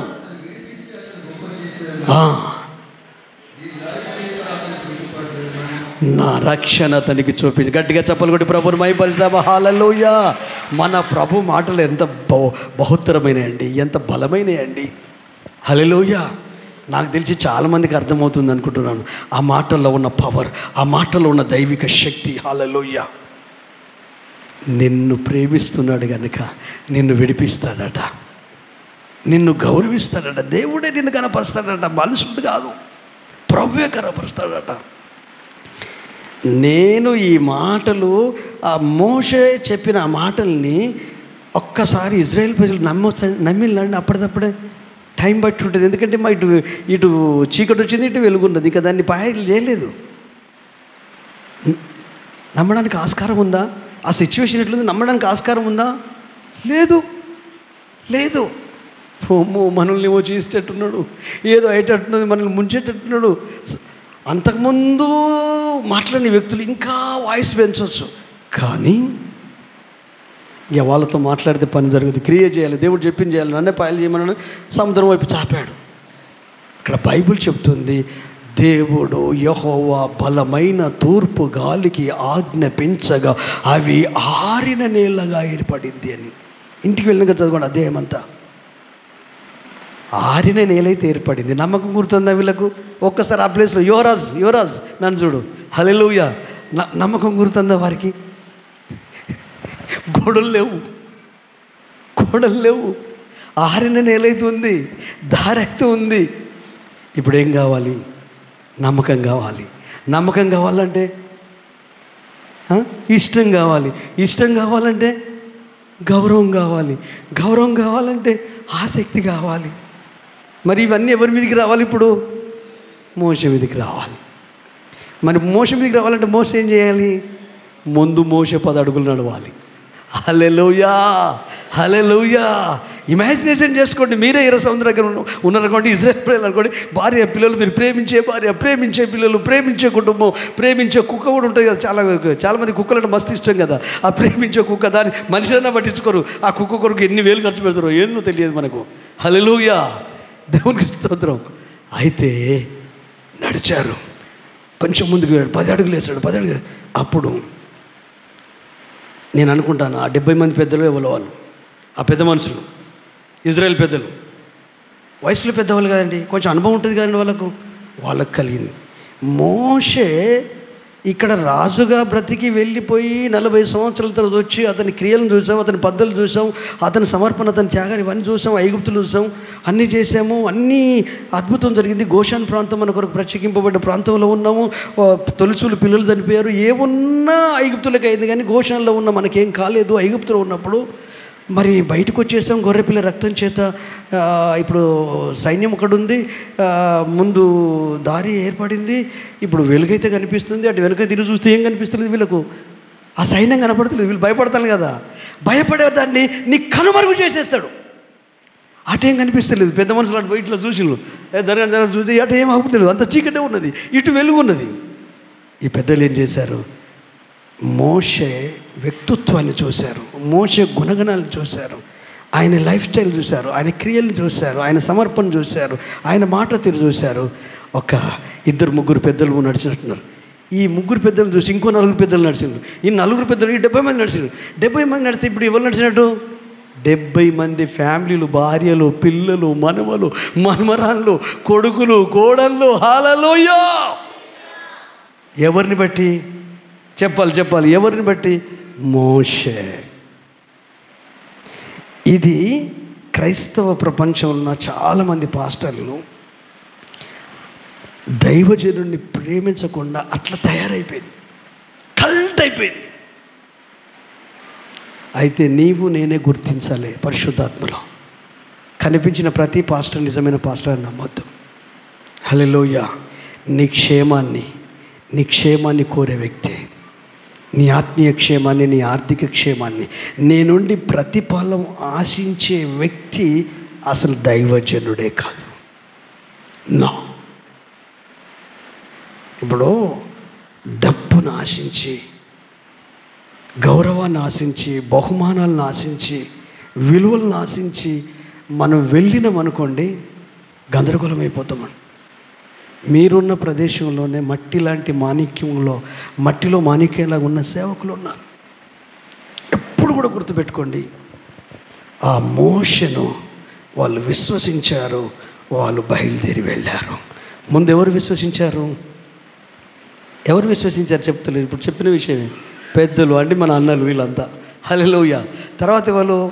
అన్నల భార్యలు. హల్లెలూయా. తర్వాత ఎవరు? అన్నల పిల్లలు. తర్వాత ఎవరు?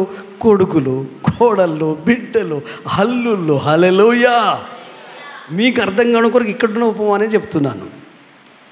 ఇజ్రాయెల్ పిల్లలున్న పెద్దలు. హల్లెలూయా. ఎందుకంటే వాళ్ళకి అనుభవం ఉంటుంది, వాళ్ళకి ఫోర్ సైడ్ ఉంటుంది. అన్ని సంవత్సరాల్లో ఆ స్థాయికి వచ్చింది కాబట్టి వాళ్ళ అనుభవం మనకు కావాలి. మీ తల్లిదండ్రుల అనుభవం మీకు కావాలి, మీ తల్లి అనుభవం మీకు కావాలి, మీ మమ్మీ, మీ డాడీ అనుభవం మీకు కావాలి. కొంతమంది తల్లిదండ్రులు చెడగొట్టే అనుభవం. ఒరే నువ్వు ఎక్కడికన్నా పోరా, అక్కడికి పోకురాటు, ఇక్కడికి వస్తే దీవించబడతావు, నువ్వు ఎక్కడికన్నా పో, ఇంత దీవెనటో లేదో నేను చెప్పగలుగుతాను. హల్లెలూయా. నా ఉద్దేశము, నా అల్టిమేట్ గోల్ ఏంటంటే యేసుకు అటాచ్ చేసేదాకానే మధ్యలో నిలబడడం. హల్లెలూయా. యేసుకు అంటే నువ్వు యేసును స్వతహాగా ఆయనను అనుసరించగలుగుతూ ఉంటే నీవు 10 మందిని నువ్వు తీసుకొని రాగలుగుతావు. హల్లెలూయా. అందుకే నువ్వేం చేయాలి? పరిశుద్ధాత్మ దేవుని సహాయంతో నువ్వు ముందుకు వెళ్ళాలి. బయటకు వచ్చారు. అద్భుతం జరిగింది. హ్యాపీగా ఉన్నారు. యెహోవా నా బలం అని పాట పాడుకున్నారు. యెహోవాను గానం అని పాట పాడుకున్నాను. హల్లెలూయా.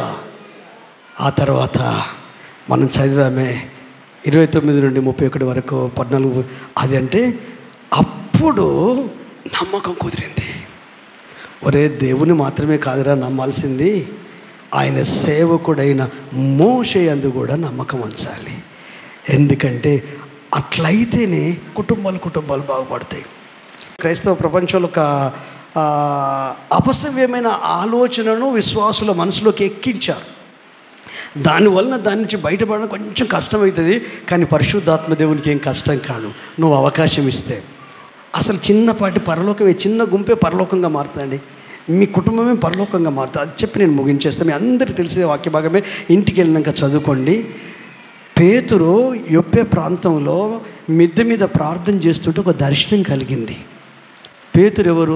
విద్య లేని పామరుడు. పేతురు ఎవరు? చదువు సంధ్య లేని వ్యక్తి. పేతురు ఎవరు? ఒక యూదుడు. పేతురు ఎవరు? చేపలు పట్టే వ్యక్తి. పేతురు ఎవరు? ఏంటంటే ఒక షార్ట్ టెంపర్ కలిగిన మనిషి. పేతురు ఎవరు?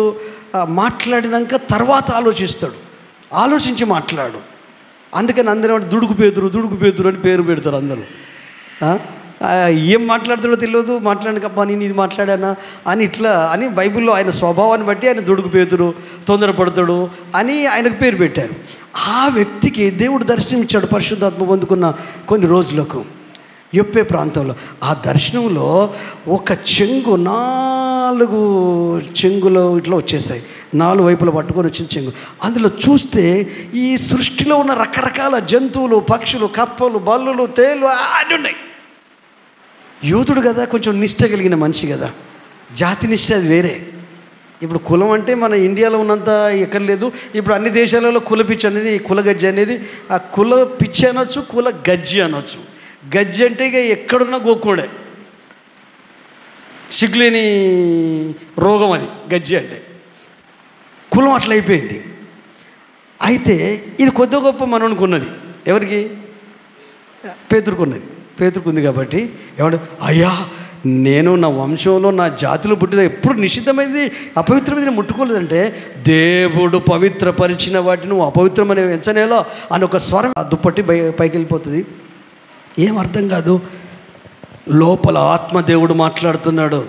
పేతురు, నీ కొరకు 3 వ్యక్తులు కింద వెతుకుచున్నారు. ఏమిటి, ఎందుకు, ఎవరు అనే మాట్లాడకు. వారెక్కడికి తీసుకెళ్తే అక్కడికి వెళ్ళు. హల్లెలూయా అంటే కిందికి దిగాడు. వాళ్ళే చెప్తున్నాయా, కొర్నేలు అనే నీతిమంతుడు ఉన్నాడు, యూదుల వలన మంచి పేరు పొందిన మనిషి. అతనికి దేవుని దూత పట్టపగటి మిట్ట మధ్యాహ్నం 3 గంటలకు ఆయనను పేరు పెట్టి పిలిచిందయ్యా. కొర్నేలి, నీ ప్రార్థనలు దేవుని సన్నిధికి వచ్చేసాయి, నీ ధర్మకార్యాలు కూడా జ్ఞాపకార్థం అక్కడ చేరాయి. కానీ నీ ఇంట్లో ఒక కొరత ఉంది. ఆ కొరత తీర్చడం కొరకు యొప్పే ప్రాంతంలో సీమోన్ అనే చర్మకారుని ఇంట్లో పేతురు అనే మారుపెరగల సీమోను ఉన్నాడు, అతన్ని తీసుకొని రండి అని మా యజమానుడు చెప్పాడయ్యా. ఆ 3 ఒక్క వ్యక్తి, మీరు ఇంటికి వెళ్ళగదండి, కొర్నేలి ఎదుట ఎప్పటికీ ఎల్లప్పుడూ కనిపెట్టుకొని ఉండేవాడు యజమానుని ఎదుట. 2 సైనికులు, వీళ్ళు 3 సైనికులే. కానీ ఒక్క వ్యక్తి దగ్గరగా భక్తి కలిగిన ఆ తండ్రిని లేక ఆ మిలిటరీ ఆఫీసర్ను, ఆ కమాండర్ను, ఆ ఇటలీ పటాలంకు ఉన్న హెడ్, చదువుకున్న వ్యక్తి, విద్యాధికుడు, ఒక బెటాలియన్కి పెద్ద, ఎంత చదువులు చదువుకొని ఏ స్థాయిలో ఉన్న వ్యక్తి, ఆ వ్యక్తికి దేవుని మీద భయము భక్తి ఉందండి. ఆయన కంటే గొప్ప వాళ్ళమా నువ్వు నేను? కాదు కదా. హల్లెలూయా. ఆ భక్తి ఈ కిందున్న పనులలో ఈ వ్యక్తి ఎల్లప్పుడూ కనిపెట్టుకొని ఉండి, అంటే ఇష్టము, దగ్గరగా ఉంటాడు, ఏం చెప్తే చేయగలుగుతాడు. ఈరోజు కొంతమంది చెప్తుంటే చేస్తున్నారు, కొంతమంది చెప్పకపోయినా చేస్తున్నారు. అది ఇష్టాన్ని బట్టి, దేవుని మీద ఉన్న ఇష్టాన్ని బట్టి చేయడమే. ఇద్దరు సైనికుల్ని ఎల్లప్పుడూ కనిపెట్టుకొని ఉండి ఒక వ్యక్తిని కలిపి ముగ్గురిని పంపిస్తే ఆ ముగ్గురికి వీళ్ళు ఆ నైట్ ఆతిథ్యం ఇచ్చి మంచి సపరిచర్యలు చేసి, అదే కదా సత్క్రియ. హల్లెలూయా. ఒక రూమ్ ఇచ్చి, వాళ్ళు ప్రయాణమై వచ్చారు కనుక వాళ్ళకు వేడి నీళ్ళు పెట్టి, స్నానం పెట్టి, పొడి బట్టలు ఇచ్చి, వారికి వేడి వేడి రొట్టెలను అంత ఏర్పాటు చేసి పడుకోవడానికి బెడ్ ఇచ్చి అని చేసి, తెల్లవారిన తర్వాత పేతురు, వారితో ఉన్న కొంతమంది విశ్వాసులు, బ్రదర్సు, ఈ ముగ్గురు కలిసి యొప్పే ప్రాంతానికి వెళ్ళారు. వాళ్ళు అన్యులు యేసుప్రభు నెరగని యూదులు కాదు, వాళ్ళు అన్యులు, యూదా జాతి కాదు. వాళ్ళ ఫ్రెండ్స్, వాళ్ళ బంధువులు అందరూ ఇంట్లో ఉన్నారు. ఆయన అక్కడ అడుగు పెట్టేసరికి ఈ కొర్నేలు అనే వ్యక్తి మిలిటరీ కమాండర్ ముఖ్య స్నేహితుల ముందు, ముఖ్య బంధువుల ముందు, ఫ్యామిలీ ముందు తన ఉద్యోగ ధర్మాన్ని పక్కకు పెట్టి, హల్లెలూయా, తన చదువుకున్న డిగ్రీలు పక్కకు పెట్టి, హల్లెలూయా, తాను సంపాదించి దైవికమైన ప్రత్యక్షత పొందుకొని దేవుని నుండే దర్శనం పొందుకొని పరలోకం నుండి పంపబడిన దూతతో ఉన్న అనుభవం కలిగిన, గ్రేట్ ఎక్స్పీరియన్స్ కలిగిన ఆ కొర్నేలు సాష్టాంగ నమస్కారం చేశాడు. ఎవరికి? పేతురుకు. వై ఒక్కసారి ఆలోచించి. లిటరల్గా జరిగింది. అంటే ఆ అంతరంగములో దేవుడంటే ఎంత ఇష్టమో, దేవుని చేత పంపబడిన వ్యక్తి అంటే ఎంతో ఇష్టమో. ఎందుకు తెలుసా? ఎందుకు ఆ ఇష్టం పెరిగిందంటారు? మీరు చెప్పండి, ఒక మాట చెప్పండి. ఎందుకు ఇష్టం పెరిగిందంటారు? నేను చెప్పింది చెప్పకుండా ఇంకోటి చెప్పండి. చెప్పాలి కొంచెం మెదడుకు మీద. దేవదూత అడ్రస్ చెప్పింది. యొప్పే ప్రాంతంలో పలాని తోళ్ళలందరూ తయారు చేస్తాడు, తోళ్ళ తిత్తిలు తయారు చేస్తాడు, సిమోన్ అనే చర్మకారుడు వానింట్లో ఉన్నాడు. ఎవరికి చెప్పాడు? చెప్పాలి. ఎవరికి చెప్పాడు? కొర్నేలుకు. హల్లెలూయా. ఎలా చెప్పింది? దేవదూత చెప్పింది. అది ఎందుకంటే ముగ్గురు డైరెక్ట్ ఆ ఇంటికే పంపించాడు. ఇప్పుడు గూగుల్ మ్యాప్ అతికెతికే చేస్తాను తెలుసా మీకు? అది మనిషి కాదు కదా, దగ్గర రూట్ అంటే కారు పోయేటట్టు కూడా ఉండదు, తిరుగుడైతే అంటది. అది కారా బైక్ దానికి అనవసరం, తిప్పుతూ ఉంటుంది. అది ఏడికి పోతాడు కనెక్షన్ అవుతుంది, గూగుల్ మ్యాప్ కాదు ఆయన. ఏ పాస్టర్ వస్తే ఆ పాస్టర్ కనెక్ట్ అవుడు, హల్లెలూయా. ఏ సంఘం వస్తే ఆ సంఘానికి కనెక్ట్ అవుడు, హల్లెలూయా. కాదు, క్రీస్తు కనెక్ట్ చేసేవాళ్ళు కావాలి. నాకు కూడా కనెక్ట్ కాకు. నేను నీకు క్రీస్తును కనెక్ట్ చేసే వ్యక్తిని అయితే కనెక్ట్ అవ్వు, హల్లెలూయా. అలా అంటే వేరే చర్చకులు చేయాలి ఎంతోమంది ఉన్నారు, కానీ వాళ్ళను క్రీస్తుకే కనెక్ట్ చేయాలి, హల్లెలూయా. మనిషి చేతి కింద పెట్టడం, మనిషి అజమాయిషి కింద పెట్టడం కాదు. అందుకే దేవుడు చెప్పినట్టు నిజముగా అతడు ఏం చెప్తాడో తెలియదు కనుక అతన్ని రిసీవ్ చేసుకున్నాడు. ఆ విధంగా రిసీవ్ చేసుకుని, ఆయన తెలియదు కదా, అన్యుడు కదా, ఇట్లా సాష్టాంగ నమస్కారం చేసి సాగిలపడాలనుకున్నాడు. కానీ పేతురు పర్వాలేదు, నువ్వు ఇట్లా నా కాళ్ళు పట్టుకున్నాడా, మనోళ్ళు పట్టుకోమంటారు చూడు అన్నాడా? అలా నేను నీలాంటి మనుషున్నే, ఇలాంటి పని ఇంకెప్పుడు చేయకులే అని చెప్పి అప్పుడు నిజముగా దేవుడు పక్షపాతి కాడు. ప్రతి జనములో భయము కలిగి నీతి జరిగించే ప్రతి వ్యక్తిని దేవుడు అంగీకరిస్తాడు. యేసు క్రీస్తు అందరికీ ప్రభువు. ఒకవేళ పేతురును కొర్నేలు నమ్మకపోతే అద్భుతం జరుగుద్దా? హల్లెలూయా. ఇప్పుడు చెప్పండి, కంటికి కనిపించే సేవకు నమ్మాలా వద్దా? మోషన్ నమ్మాలా వద్దా? విశ్వసించాలా వద్దా? వాక్యానుసారంగా నిజంగా ఖచ్చితంగా దైవికంగా లేఖనాల ప్రకారం సేవ చేసే సేవకులను గుర్తించాలా వద్దా? గుర్తించి వారిని ఇష్టపడాలా వద్దా? ఇష్టపడి వారిని గౌరవించాలా వద్దా? గౌరవించడమే కాదు, వారిని నమ్మాలి వాక్యానుసారంగా. ఆ తర్వాత అద్భుతం జరుగుతుంది. బైబిల్లో నేను ఆచరించాను, అనుభవించాను, అవి ప్రాక్టీస్ చేస్తూ జీవిస్తున్నాను. ఇంత సమయం పట్టింది మీకు చెప్పడానికి. కారణం ఏంటి తెలుసా? ఎదిగే పరిపక్వత మీకు వచ్చింది, విశ్వాస పరిణితి పెరిగింది, వాక్కులో ఉన్న మాధుర్యతను అర్థం చేసుకునే దైవిక జ్ఞానం మీకు వచ్చేసింది. అందుకే ఏ సమయంలో ఏ విషయాలు ఎప్పుడు చెప్పాలో పరిశుద్ధాత్మ దేవుడు ఆలోచన మేరకు పోయిన వారం నేను ప్రారంభించాను. ఇదొక అంశవారిగా చూడండి. రానున్న దినాల్లో మీరు ఏ సండే మిస్ చేసుకోకండి. ఈ రోజులలో మన కుటుంబాలు వర్ధిల్లాలి, దీవించబడాలి. నిజమైన సంతోషము, సమాధానము మన గృహాన్ని, మన ఇంటిని ఏలాలి. మన పరిస్థితులు పూర్తిగా మారిపోతాయి. పిల్లలు మారిపోతారు, భర్త మారిపోతాడు, భార్య కూడా మంచిగా అయిపోతుంది, కుటుంబం కూడా మంచిగా అయిపోతుంది. గుండె నిండా వేదాలు ఉన్నాయి నాకు తెలుసు, మనసు నిండా గాయాలు ఉన్నాయి నాకు తెలుసు. ఎవ్వరికి చెప్పుకోలేక నీ లోపల నువ్వు కొమిలి కన్నీళ్ళు కారుస్తున్నావు నాకు తెలుసు. ఎందుకు తెలుసా? నేను నీ తండ్రిని. హల్లెలూయా. ఎందుకు తెలుసా? నేను నీ కొరకు ఏర్పాటు చేయబడిన దైవజనుణ్ణి. ఎందుకు తెలుసా? అనునిత్యం మీ కొరకు, మీ కుటుంబాల కొరకు, మీ పిల్లల కొరకు, మీ భవిష్యత్తు కొరకు, మీ క్షేమం కొరకు, మీ ఆశీర్వాదం కొరకు ప్రభు సన్నిధిలో ఆయన పాదాలు పట్టుకొని 24 గంటలు మొరపెట్టుతున్న ఒక దైవజనుణ్ణి. హల్లెలూయా. నేను మనస్ఫూర్తిగా చెప్పగలను. హల్లెలూయా. నీవు నాకులాగా పరిశుద్ధాత్మ అనుభవంలోకి వస్తే, నువ్వు నాకులాగా నీలో ఉన్న దేవుని ప్రేమను వాడడం ప్రారంభిస్తే, నీ మనసును వాడడం ప్రారంభిస్తే, వాక్యానుసారంగా, లేఖనానుసారంగా ఆయన సన్నిధిలో సంఘాన్ని, సహవాసాన్ని, సేవకులను, దేవుని యొక్క మందిరాన్ని, పరిచర్యను ప్రేమించగలుగున్నట్లు క్రీస్తు నామమును బట్టి పరిశుద్ధులకు ఉపచారము దగ్గరగా ఉండి పరిచర్య చేయగలిగే అవకాశము మనకు రావాలి అంటే ముందు నిన్నెందుకు రక్షించాడో నువ్వు తెలుసుకోవాలి. ఎందుకో తెలుసా? నీవంటే ఇష్టము కాబట్టి, నీ కుటుంబం అంటే ఇష్టము కాబట్టి, నువ్వు నెమ్మదిగా ఉండాలి కాబట్టి, నరకం నుండి తప్పించబడాలి కాబట్టి, నీ ఆత్మకు జీవము రావాలి కాబట్టి, బంధకాల నుంచి విడిపించబడాలి కాబట్టి, సాతాను కట్లు తెగిపోవాలి కాబట్టి, అందుకే నీకు రక్షణ ఇచ్చాడు. అందుకే పరిశుద్ధాత్మను సంచకరుగా ఇచ్చాడు. అందుకే సత్వగల సంఘములో ద్రాక్షవల్లిలాగా నిన్ను నాటాడు. యోసేపు పొందిన ఆశీర్వాదాలు నీవు పొందాలి. ఆయన ఫలించేడి కొమ్మ, నువ్వు ఫలించాలి. మంచి స్వభావంలో ఫలించాలి, విశ్వాసంలో ఫలించాలి, భక్తి జీవితంలో ఫలించాలి, ఆత్మీయ అనుభవంలో ఫలించాలి, పరిచర్యలో ఫలించాలి, ప్రభుకి ఇవ్వడంలో ఫలించాలి, ప్రార్థించడంలో ఫలించాలి, సువార్త చెప్పడంలో ఫలించాలి, పరిచర్య చేయడంలో ఫలించాలి. మందిర సంబంధమైన కార్యక్రమాలలో నీ అంతటి నీవే స్వచ్ఛందంగా పరిశుద్ధాత్మ దేవుడు నేను తరుముకొని వచ్చేటట్టు నువ్వు పరిశుద్ధాత్మకు దగ్గరగా ఉండాలి. అందుకే 70 మంది పెద్దలు, హల్లెలూయా, వాళ్ళు ఫస్ట్ సరైపోవాలి, వాళ్ళు దైవికంగా సరైపోవాలి. మీ లైఫ్ స్టైల్ ఒక్కసారి జ్ఞాపకం చేసుకోండి.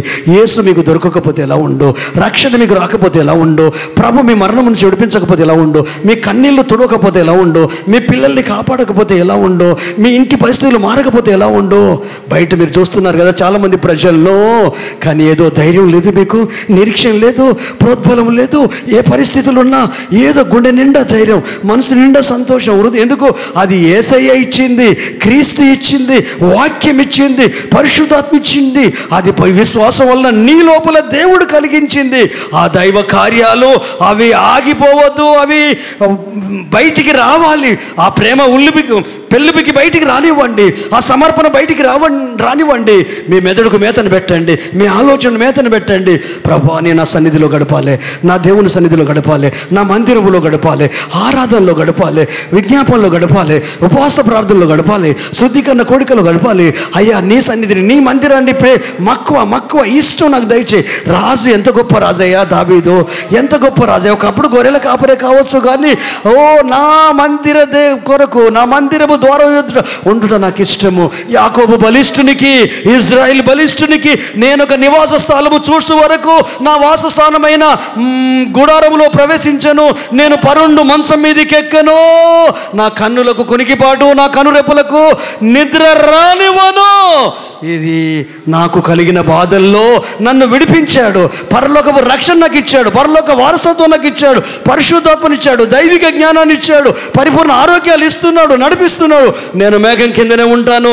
ఆయన అగ్ని స్తంభంగానే నా ముందుండి నడిపిస్తాడు, మేఘ స్తంభంగా నా పై నుండి నడిపిస్తాడు, నా ముందును వెనుకను ఆవరిస్తాడు. నేను ఆయనకి ఇష్టడను, నన్ను తప్పిస్తాడు.